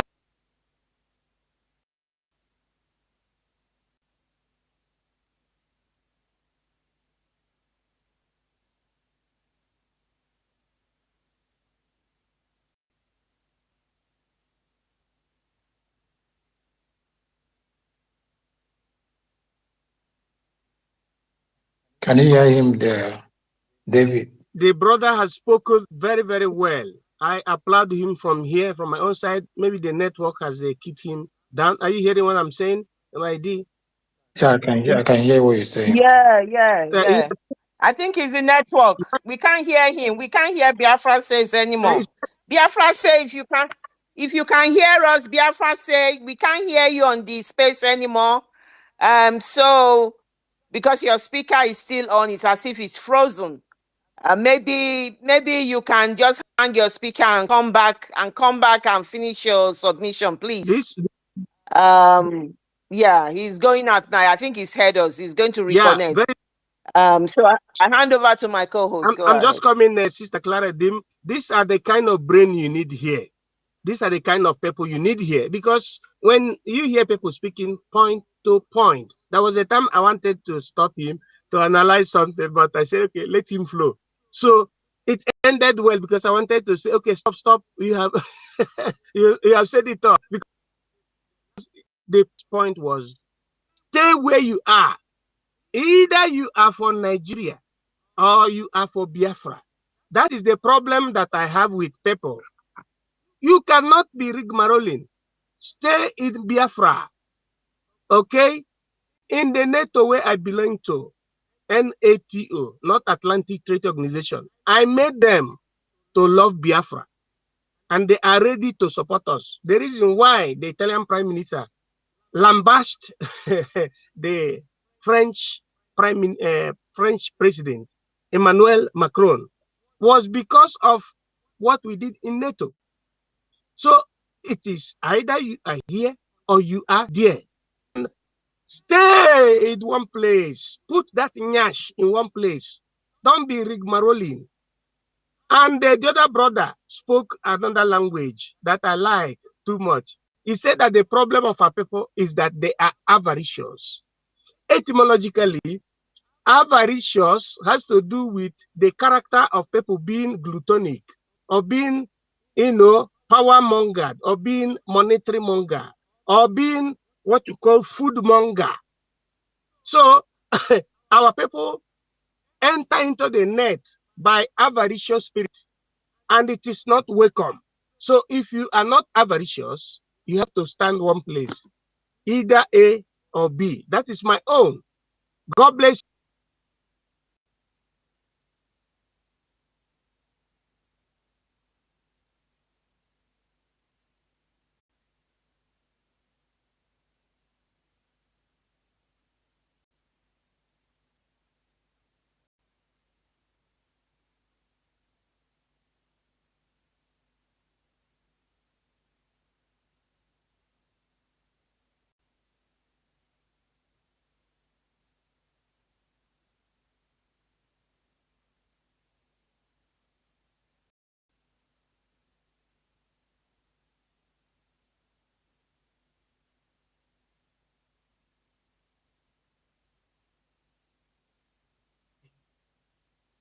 We have been in a sojourn for long.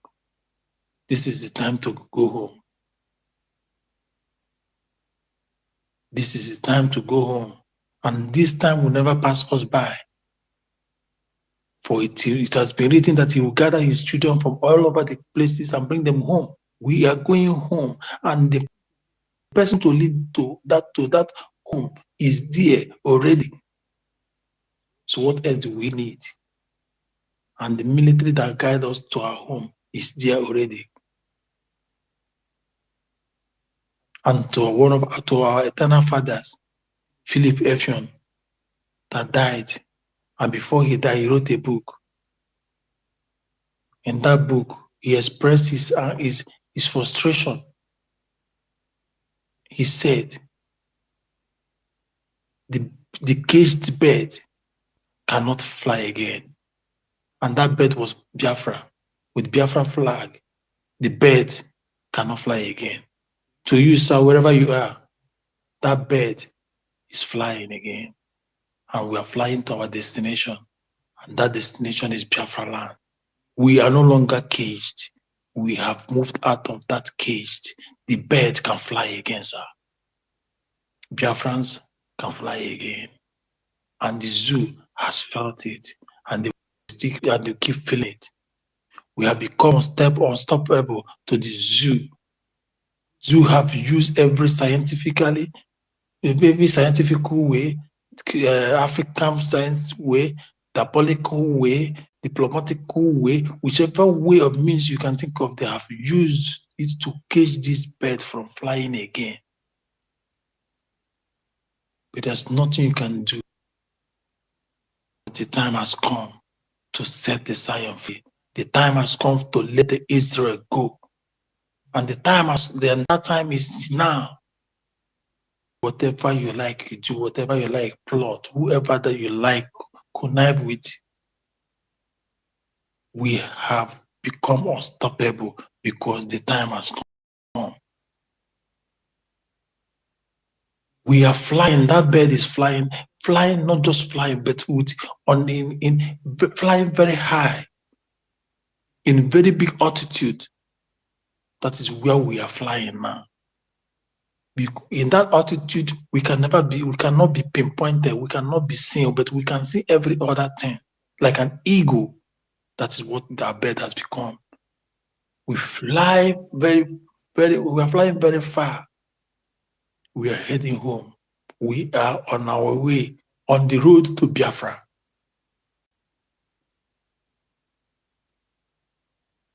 Nobody can stand on our way when the time comes. When it is a time of execution, and that execution time is now. When it is time for manifestation, and that manifestation is now. And the children of Biafra must manifest in their land. We are coming to rewrite history of Akaibonan. We will start by changing that name, because when you know who you are, you will know where you are going to. You will know the reason why you were created. Africans don't know who they are because their names has no more meaning. It has no meaning. What is the meaning of Africa? Tell me. When you start knowing the meaning of your name, that will become the beginning of your destiny, of your civilization, Africa. Your name has no meaning. And that is why this bird, Biafra, is flying home. When it reached home, his nest, he will burst. And when he bursts, he starts changing every narratives, putting things to its original form. It will start by changing the Africa to restoring its original name, Akabonam. We can never answer a name given to us by the Greeks and the Romans. The Greek brought us those names because the Greek language was so popular and as English is today. When they conquer you, they rewrite history and give you the ones they feel that is very comfortable with them. We have a lot of work to do, Biafran, but we'll get there. When we get there, we'll start to rewash again, to reset the brain, that have been dented, that have been, I don't know what the word to use again. Our cerebrum has been corrupted. We'll put the real history so that you may live from there. Biafrans, there is no other time than now. And thank God that everything is making it possible. We are making it possible. Thank God for who they brought. Thank God for the pioneer, the champion of that's the vanguard of this mission. It is a mission to fulfillment, to finish. That is what we are on now. Mission to finish.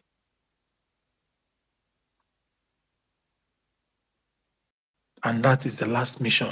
And on this mission, there will be no retreat and no surrender. Thank you, Elder Goodman. It seems you're ready now. Pick up the mic before I continue from where I stop.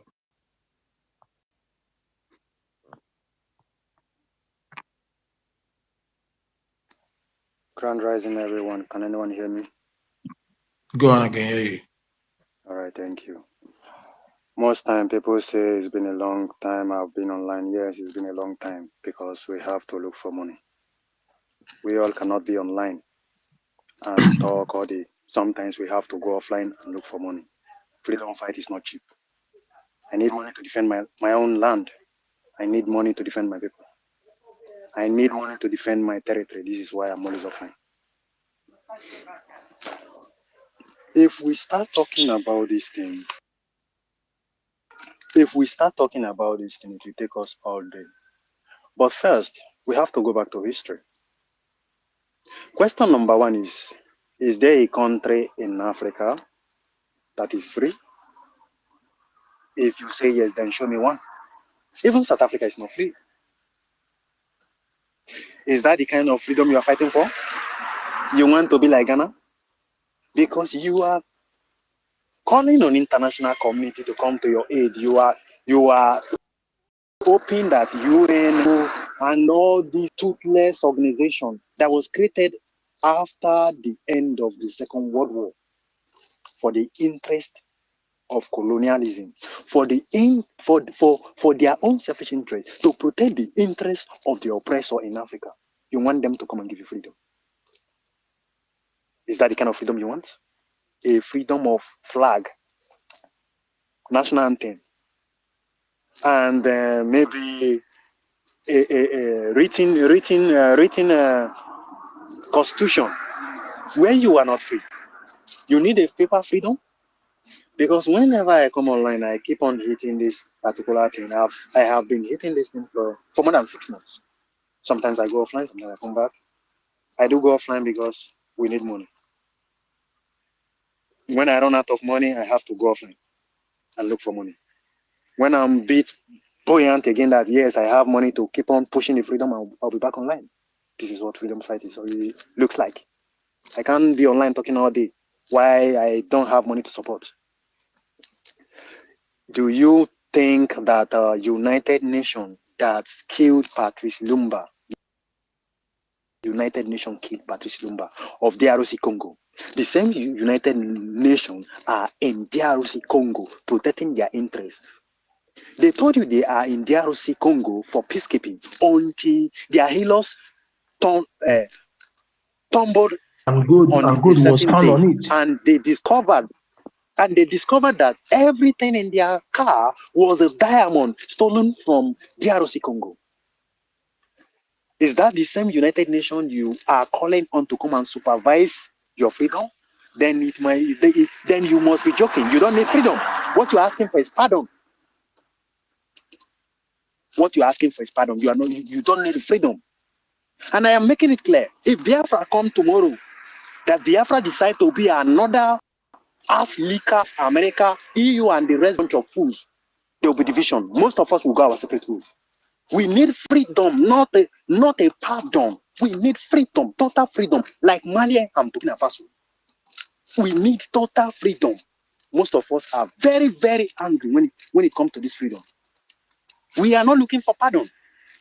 You are relying on international community. The same people that form the UN the same people that created NATO, the same people that are sponsoring AU, the same people that created EU, all for their interest to keep Africa poor. The same people that will go on their meeting and say that Africans are useless, that they decide they must be eliminated in the year 2030, Agenda 2030. Most of you have never come across this document that said that Africans must be eliminated. Yes, that they are useless. We have some of these documents. We have the videos if you want it. You make your research, you see there. These are the same people you want to give you freedom. Are you normal in your brain? These are the same people you want to give you freedom, and you think these people will give you freedom. America have been saying it often and often that we gave them freedom of national anthem, flag, and paper. And these fools are thinking they have freedom, that they are independent. Every year, morons in Africa are celebrating independence. Independent from who? Are you independent? Show me a country in Africa that is independent. Then I will make you understand that there's no country in Africa that is independent. None of them, not a single one, not even South Africa is independent. The same people that has been killing off the indigenous people, taking over their land, is the same people you want to give you freedom. Are you normal? Is your brain working? Did you make use of your brain at all? The royal family that you are hearing today, the English people, the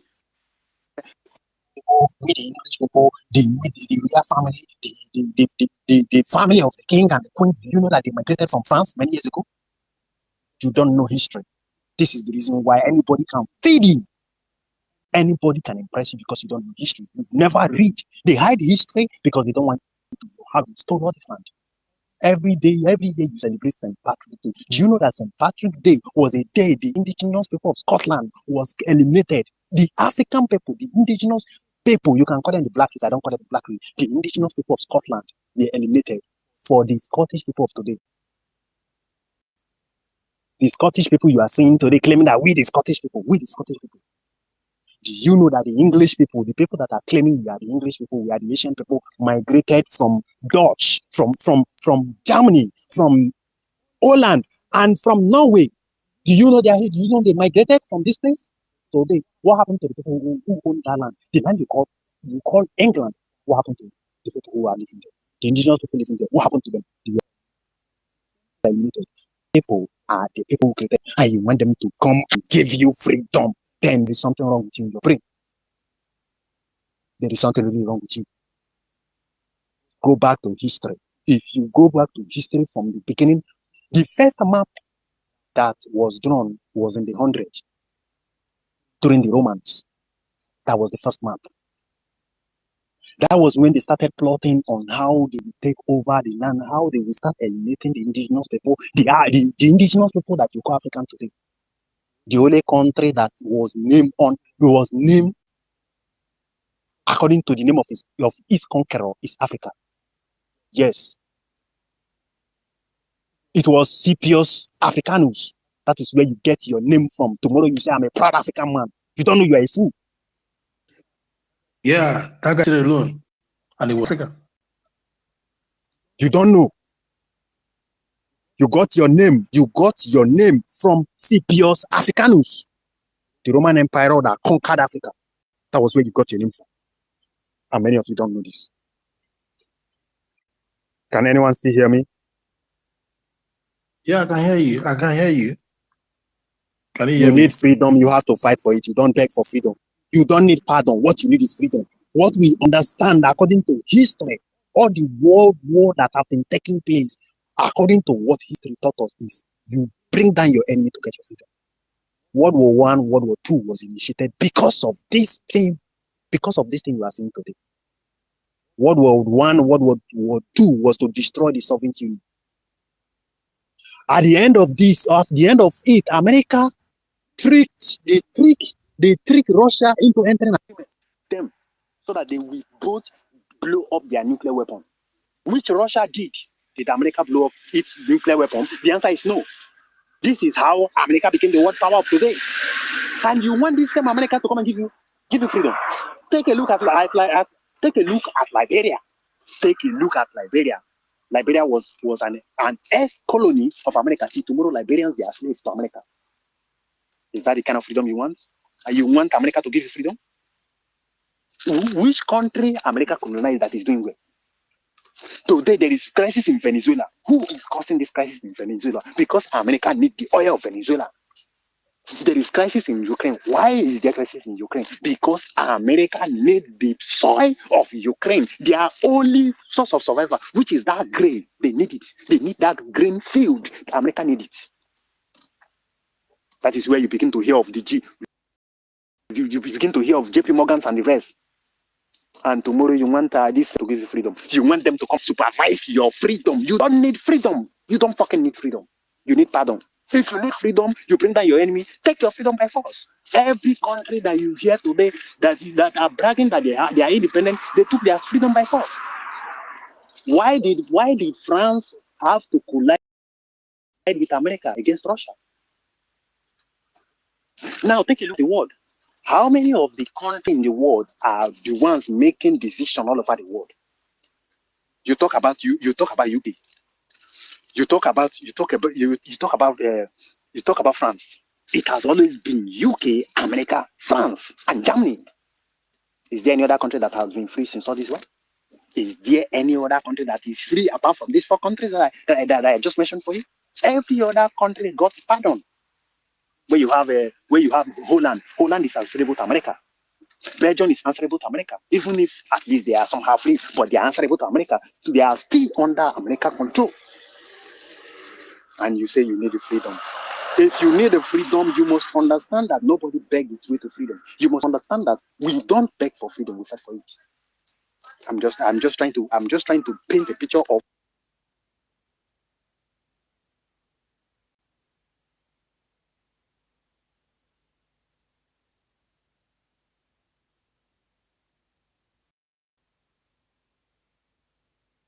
Since your network I'm just trying to paint a picture of what it takes to have a freedom.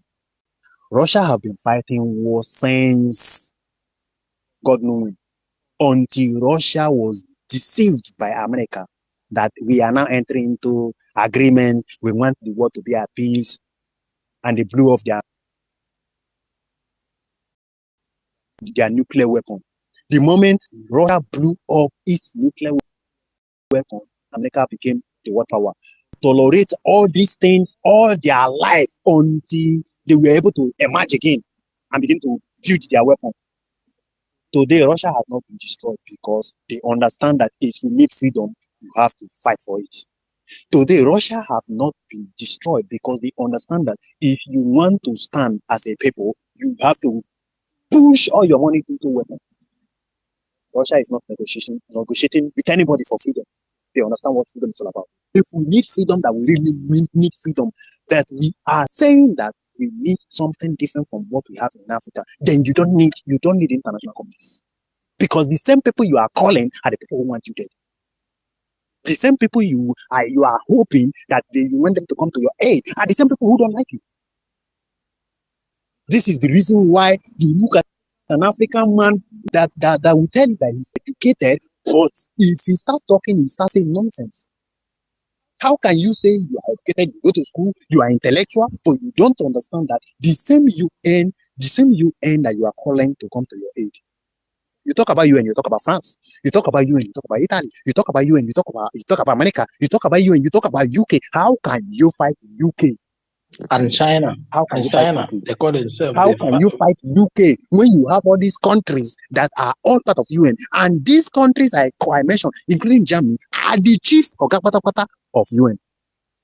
So how do you think now you can fight UK? You want to fight UK and you want America to come and assist you? Then you must be stupid. You are really, really stupid. The same, okay, you want to fight UK. You want to fight UK. You want other European countries to come and assist you. Is your brain working? How do you expect them to come and assist you when they are all in one accord with America? America and UK, they are 5 and 6. America and UK, France, America, UK, France, Germany. These are the head of UN. These are you talk about European Union, they are the head. Yes, they are the head of European Union. You want to talk about African Union, they are still the chairman and the organ. If you need freedom, my friend, go and get weapon and bomb your enemy out. This is what I have to say. Thank you. Thank you so much, brother. This is what we are saying here today. Out of 195 countries of the world, then 193 are members of United Nations. 2 are observing country. Out of that 193 that are members of United Nations, 5 people claim to be permanent members of United Nations, the Security Council, and those are the France, UK, America, China, and the what's it called again? Russia. Permanent ones. Then so when you do 193 minus 5, so the other ones are useless entities. They are there for servant. Igbo Odibo. This remind me of what Onyendu said in one of his broadcasts. When Trump tried to interfere in the issue of Biafra, where he wrote to the United Kingdom about the case. He asked them, I told him, wait, give us 8 years, because they were sitting from the Europe 8 years, so that they will now recuperate, get themselves back again, suck what is remaining, but no longer this time around. We will, like Israel did to Britain, we will blow you people away from Biafra land. That is the only language you guys understand. The language of force. Troy. We will blow you guys off from Biafra land. If I get me.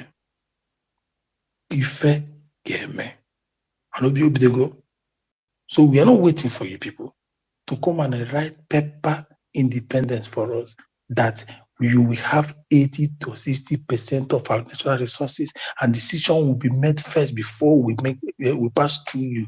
In fact, you'll be deciding for us.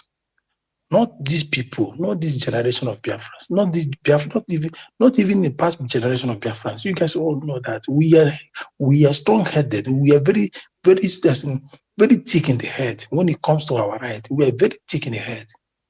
You can't take us for a ride. You have been running away in giving us freedom. We were free before you came. We were free before you came. Going back to who we are and to where we were before. So not that we have not been free. We were free before you came. We are not like other countries or other part of the world. We were free. We were doing fine, absolutely well. We were very much civilized. We had growth. We were industrious. We were engineers, doctors, and every other thing. I am an doctor. I will dibia.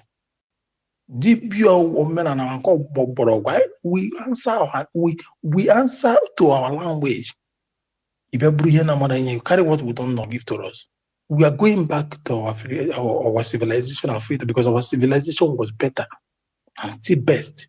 You took our democracy away from us. And when today America, go and Google it. America does not practice full democracy. America is not a full democratic country. Go and find what America practices, what the flawed regime, flawed democracy. It is not a full democracy. We are heading home to start a life where it was taken away from us. Where they took that life away from us. We are going to start that life again, to rebuild and bring that and set a template. See, these people have taken us as a specimen. They took us as a specimen, went to the lab and created something that is not in us, something that is not suitable for us, something that is very harmful. It took a life to the lab. We become a specimen, we become an experiment. Everything that you want to invent, you bring it to Africa to come and experiment. If go to laboratory, human laboratory, we are putting an end to that. If anyone you bring, you test it on yourself. If it is good for your body, then use it by yourself. We invent our things and do our things by our own way. You cannot be robbing Peter to people. You cannot be taking from us to service yourself. Yet you look down on us.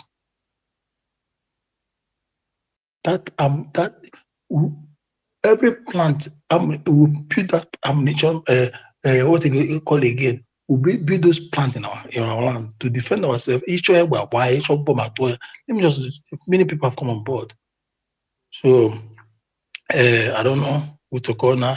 Mead, do you have anything to say before I give to Frank and Eda Goodman?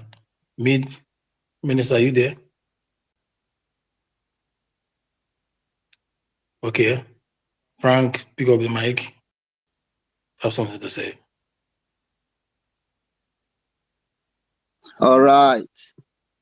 Great Biafrans, lovers of truth all over the world. I have been listening.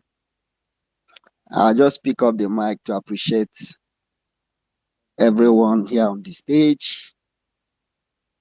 You guys are amazing. We're all doing a great job. In fact, everyone living, we are all living for a purpose. That you are saved today, that you survived Nigeria till this hour. You are saved for a purpose like this. You are saved to do what we are doing today. I want to appreciate each and every one of us once again. Those that have been here since morning till this minute. It's not easy. Our host, Dr. David Nana, a wonderful host you are. I appreciate you, brother. Brian Williams, thank you. MID, Brgie, Eda Gadaman. We have a whole lot of us here. All the ministers here present. You can see my brother, Mr. Snow. We are so many here, please. If I did not mention your name, just know it that you are loved and you are respected for standing so strong for humanity, for speaking for those who cannot speak for themselves. History will remember us all. I appreciate you, brothers and sisters. You are indeed the real distinguished ladies and gentlemen, not those criminals in Abuja that address themselves as distinguished. I don't even know if they know what is distinguished person. A criminal regarding himself as it with what they display in their house of assembly. Let me permit myself. I always like asking questions. Pardon my manner. What is the meaning of distinguished? Yeah, welcome, sir. Distinguished. What is the meaning of distinguished? Distinguished etymologically means somebody that is very, very pure. Somebody that is serving holistically. Holistically means according to the law. Somebody that is exemplary. That is the meaning of distinguished. A criminal, not somebody who jumps from APC to PDP to PDL and to na in terms of political bandwagoning. So they are not near to anything distinguished. God bless you, my brother, as you continue. Right, thank you, our professor. In fact, we are great people. We are so brave. We are fearless. Biafrans are great people, and Nigeria know this. They knows it. I want to pinpoint on something. Do you all know that if British did not leave Nigeria in 1960, I want to give them credit now. But I'm going somewhere. Just follow me gently. Do you know that if British did not leave Nigeria in 1960, Nigeria will be more beautiful? than it is now. Can anybody doubt this?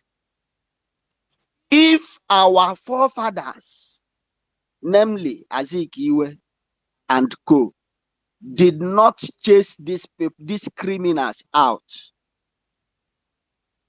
get to maybe 80s or 90s, Nigeria will be more beautiful than how it is now. Beautiful by road. By anything, both infrastructure, anything. I'm coming, brother. Just hold on, sir. But these criminals, they deliberately left with anger. And what they told their puppets, come and rule yourselves and let's see. Come and beautify your country, let's see. Come and make life easy for your citizens, let us see, since you don't want us to remain. That is why you see Nigeria is going down from that 1960 till this minute. And people are still fighting to make Nigeria great. Nigeria will be better. You see all these people protesting, dancing, playing Nigeria jaga jaga, as if to say na today Nigeria jaga jaga. Is it today? That song by Abdul Karim Idris. The other one say, food know the African China. For how long? How many years now? This music, all this music is about 20-something to 30 years now. And people before them still sang great song about how Nigeria is going down on daily basis. Every day is always, let us give him chance. He will be better than the previous administration, I mean.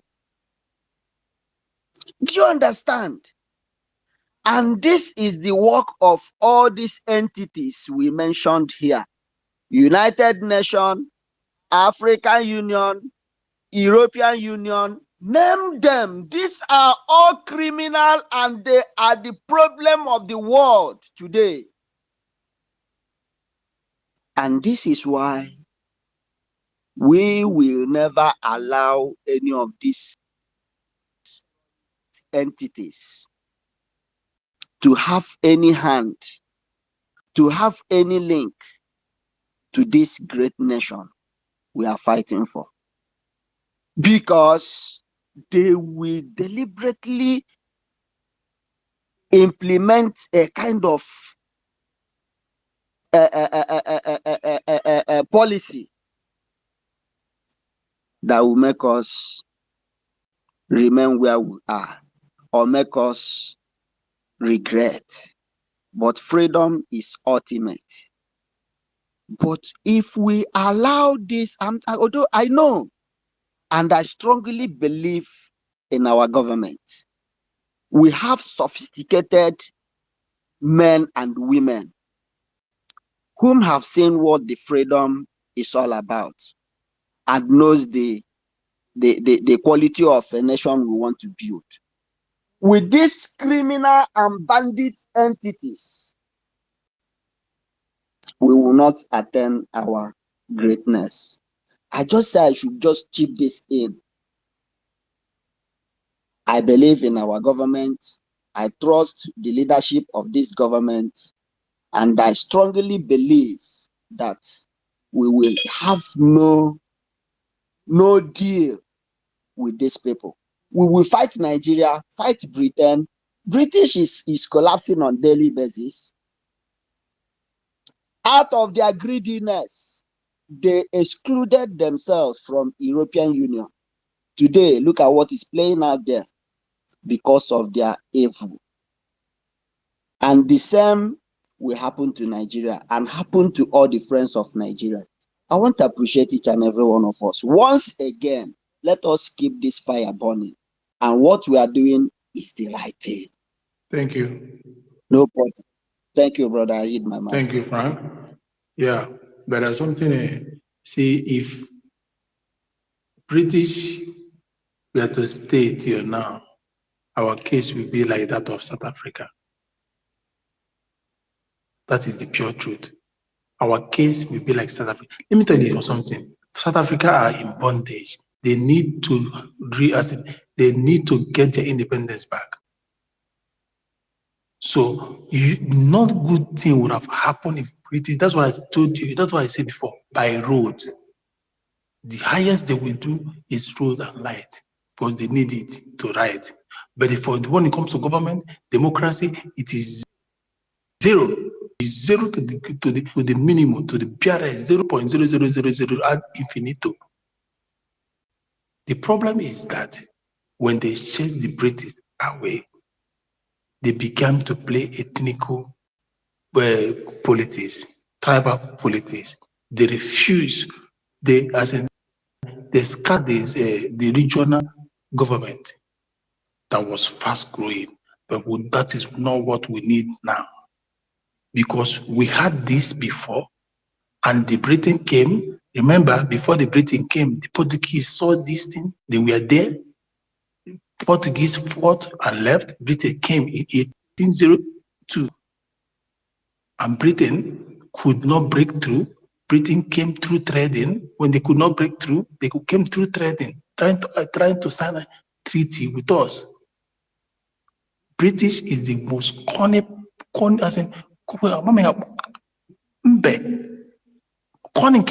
cunning is the worst. They will never make you grow to benefit your life. They will give you what we call physical growth. But South Africa today, parliament, the whole economy of South Africa is in white people's hand. That is why South Africa are the most useless entities when it comes to the brown race. Let me use the general word. Brian. Who is okay? Yeah. Brian. David. Good evening. Thank you. Thank you so much. Please, if you can end in the top of the hour, I have an emergency, please. Go ahead. The top of the hour, we can end. Thank you. Okay. So let me trust and give some people mic. I actually make a submission, please. You have not gone before.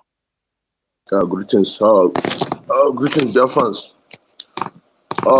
Actually, I've been listening for a very long time. I greet everyone. Thank you, the hosts.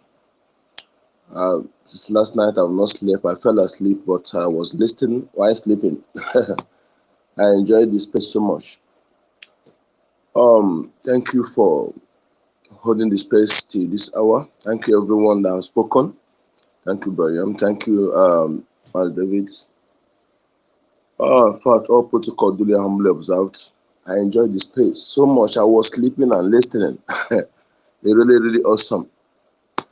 You see, in this freedom we are fighting, we're not fighting it with clear eyes. With clear eyes. And anybody who is in this freedom for something else, not what we're fighting for, to stay aside. Because some of us are very, very angry. I don't know the kind of angry the person means because of what we have been through and what we see our people going through at various places we are. Where I am now, when I look and see what our people are going through, especially our women, you will see small, small girls. You will see the one that when you see them, I don't know what will move you as a man to that kind of person, and you see them on the streets.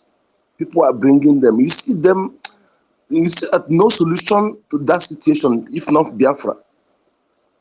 You talk, you can nothing you can talk to stop. No solution. There's no government, nothing will bring solution to that, will bring end to that particular narrative, that particular thing, that attitude, that particular way of life, that particular evil that people are doing against the fellow human being. Only Biafra will put an end to it.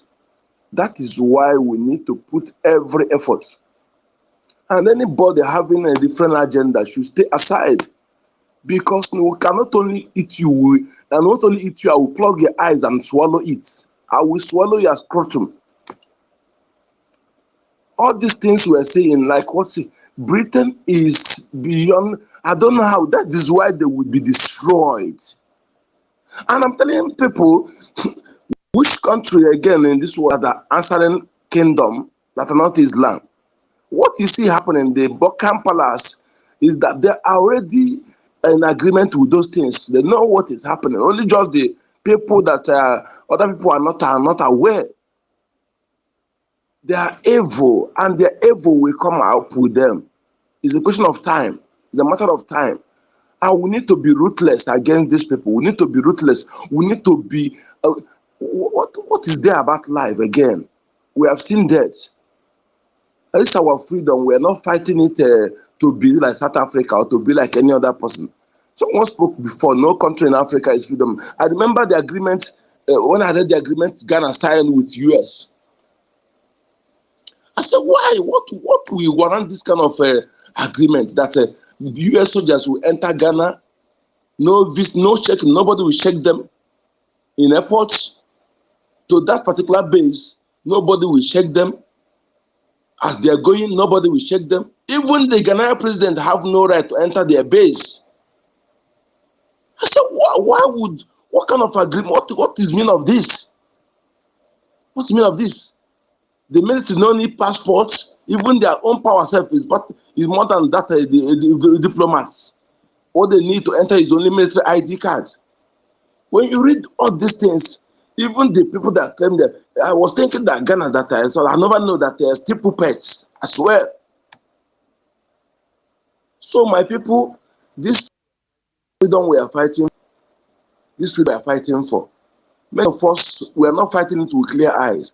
We are not fighting it to know, to be relevant. Some of us, we don't know how to speak.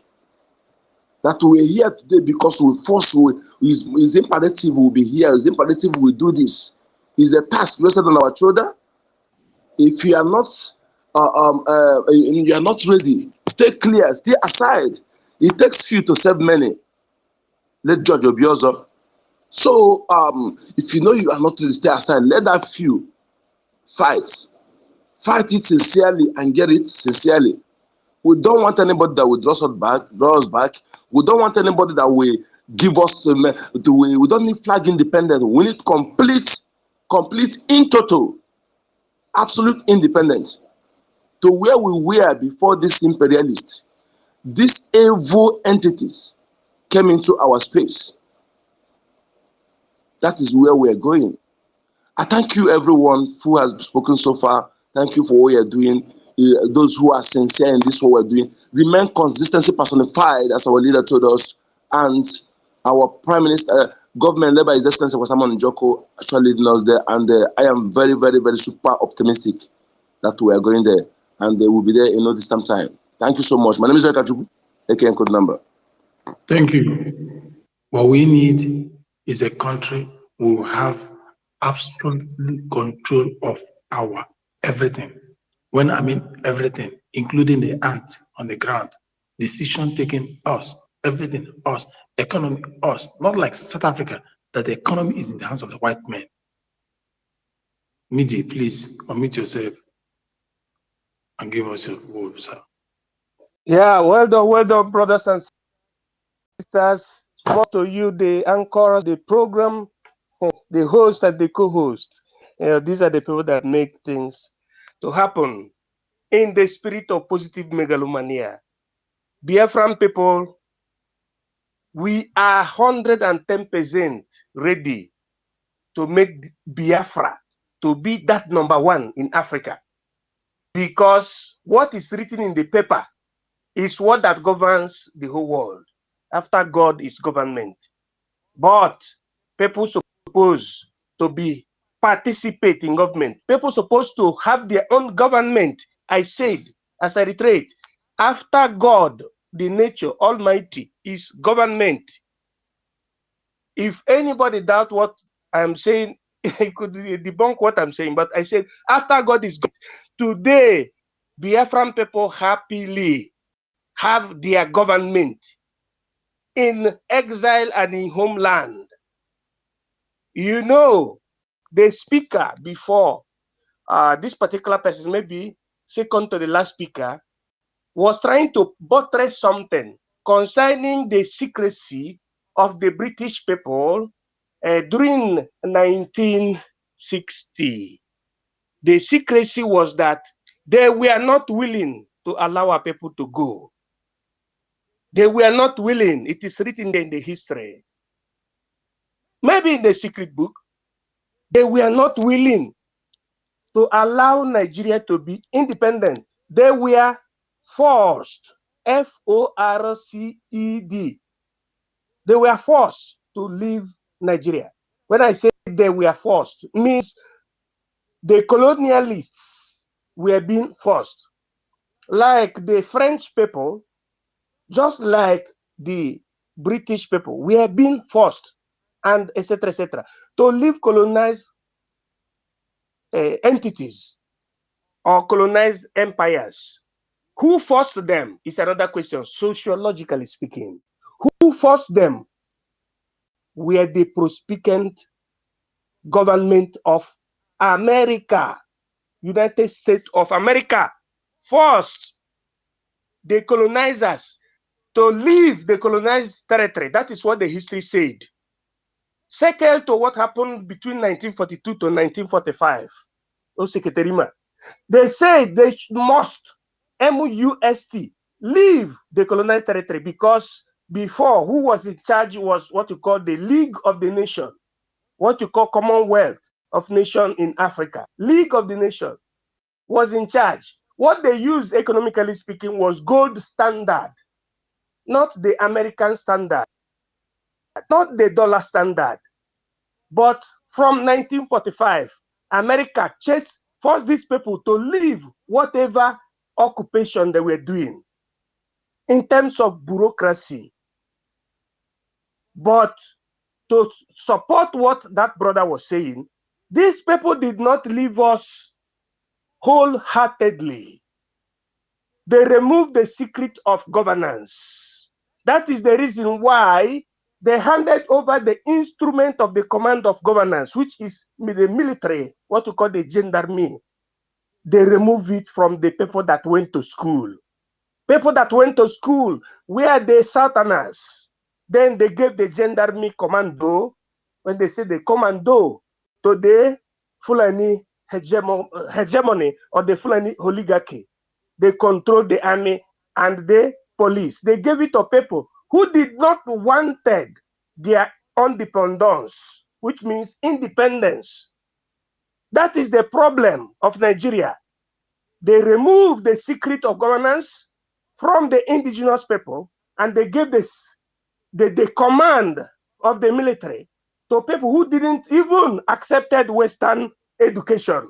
If you go to the history of Nigeria, you see that those who accepted the Western education were not the North.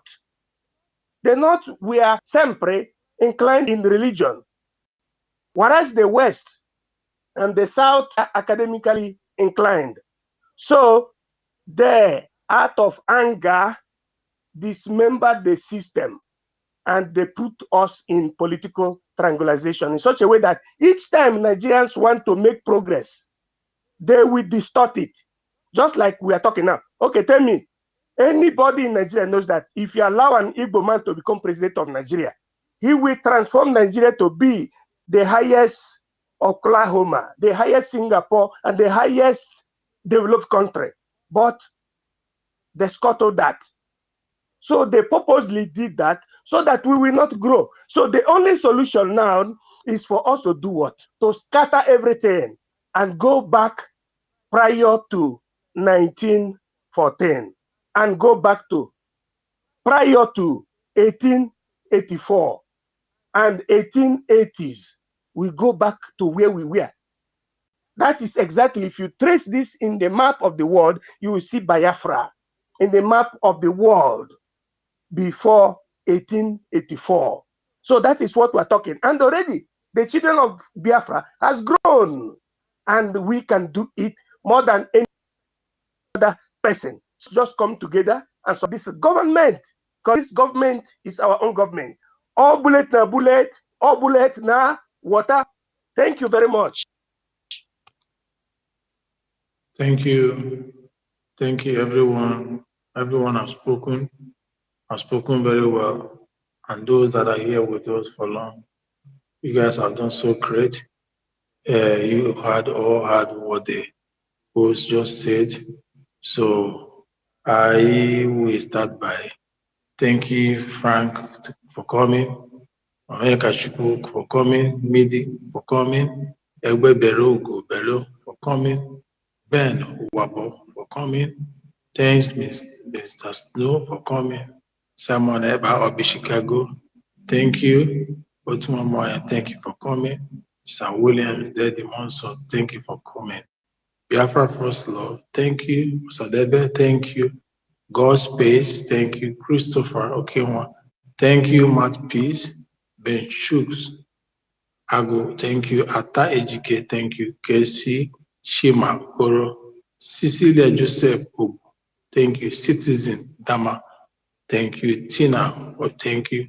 Oshuko, Shinedu, thank you. Mazi Fine Shuku, thank you. Bartholomew, thank you. Okafo, thank you. Thank you. Isaac Shinoso, thank you. Shinwe, thank you. Ife, thank you. Okonkwo, thank you. Ajando Shibuko, thank you. Shuku Emeka, thank you. Mazi Abe, thank you. Efua Ilogy, thank you. Mike, thank you. Biafra must come, thank you. Executive, thank you. Daniel Ozoma, thank you. Ugonaya, thank you. Eddie Funky, thank you. Angus, thank you. John Repository, thank you. Freedom Biafra, thank you. One name Simeon, thank you.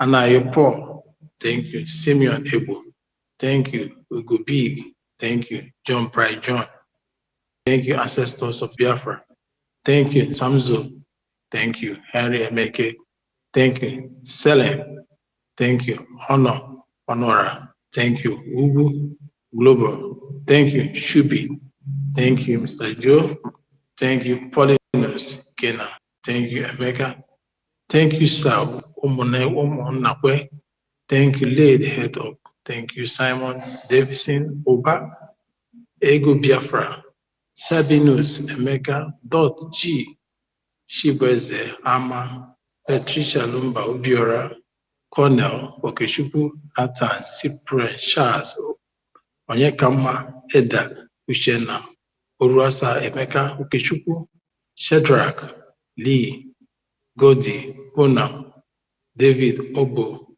Larry, Stanley Ikechukwu. Biafrans, one thing is for sure, one thing I want us to go home with is this. Nobody will give us our freedom except us. And nobody needs the freedom except us. So we must do whatever it takes to support the government who are in the front line of this freedom. And they know what they're doing to get us this freedom far much than we are expected of the day, which is that December 2nd. We want to make it to be today. We will do whatever it takes. Support the United States of Biafra. Support the Commander-in-Chief of the United States of Biafra, the Prime Minister. Support the government, the ministers. Support the angels at home, on the ground. Support for your children, future, and your great-grandchildren. Support for your life, because we all deserve it. Thank you all. May God bless us all. And may He bless you whatever thing that we put our hand as source of income. May He multiply it so that we will give back to the Biafra government. This is where our tithe remains, and this is where we pay our tithe until Biafra comes. Then we can move to where we chose to be. Thank you. And from here, we all say goodbye. Good night, good afternoon, good morning, as the case may be, wherever you are. Thank you, God. Thank you, Almighty God, for making it possible for us today. David, you're free to end the program. We'll see you again. Thank you. Thank you, my wonderful co-host, Brian Williams, for that wonderful submission. Fellow Biafrans and wonderful people, lovers of freedom, I salute each and every one of you. I join hands with my co-host, Brian, to salute you all for gracing today's, for giving us your attention, for coming to speak truth to power. I salute our Prime Minister, Mazi Simon Ekpanjoko. I salute our leader, Mazi Nnamdi Chukwu Kamanu Ozuzu, the great warrior himself. I salute all the Biafran Republic Government in Exile cabinet members, all the distinguished men of timber and caliber. I salute each and every one of you, those who are here and those who are not here. I salute you, wonderful Biafrans, who have contributed, who are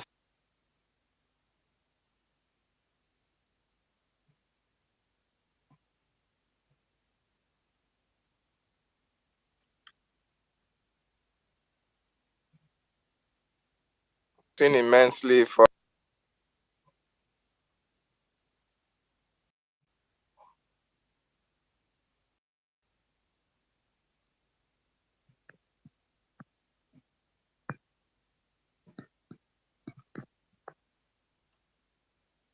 The network is messing up. our freedom, each and every one of. Just like my co-host said, nobody can give us freedom. The EU, the UN, the AU, the ECOWAS, none of them can give us freedom. Freedom is taken and not given. Freedom can only be gotten by the Biafran people. And that is what we are doing at this particular time. We must support the government for this freedom. We must support our Prime Minister, the finisher, to finish this battle. We are already on the winning side, and nothing can stop us. The destruction of the terrorist Nigerian state is a task that must be done. All hands must be on deck to support our government for this task ahead. On behalf of the homeland, reports of the Biafran Republic Government in Exile of the United States of Biafra, all the way from the Confederating capital of the United States of Biafra, Ebube, I say, may the gods and goddesses of our land continue to be with each and every one of us as we continue to forge ahead, as we continue to fight for the restoration of God's kingdom on this planet Earth. Let us never lose focus or lose sight of the fact that 2nd of December will be the greatest mass movement on this planet Earth. We must join hands with the government to make it a reality. Remember, our leader is still incarcerated. Everything we are doing for his release, we must increase the tempo. We must delegitimize Nigeria in a very bad way so that they will continue to feel the impact of the kidnap and continued detention of our leader, Mazi Nnamdi Kanu. Wonderful people and lovers of freedom. Ka Chukwu Okike Abiama chebe anyị niile. May the gods of our land protect and guide each and every one of us. From me, from here, it is good night. Airborne!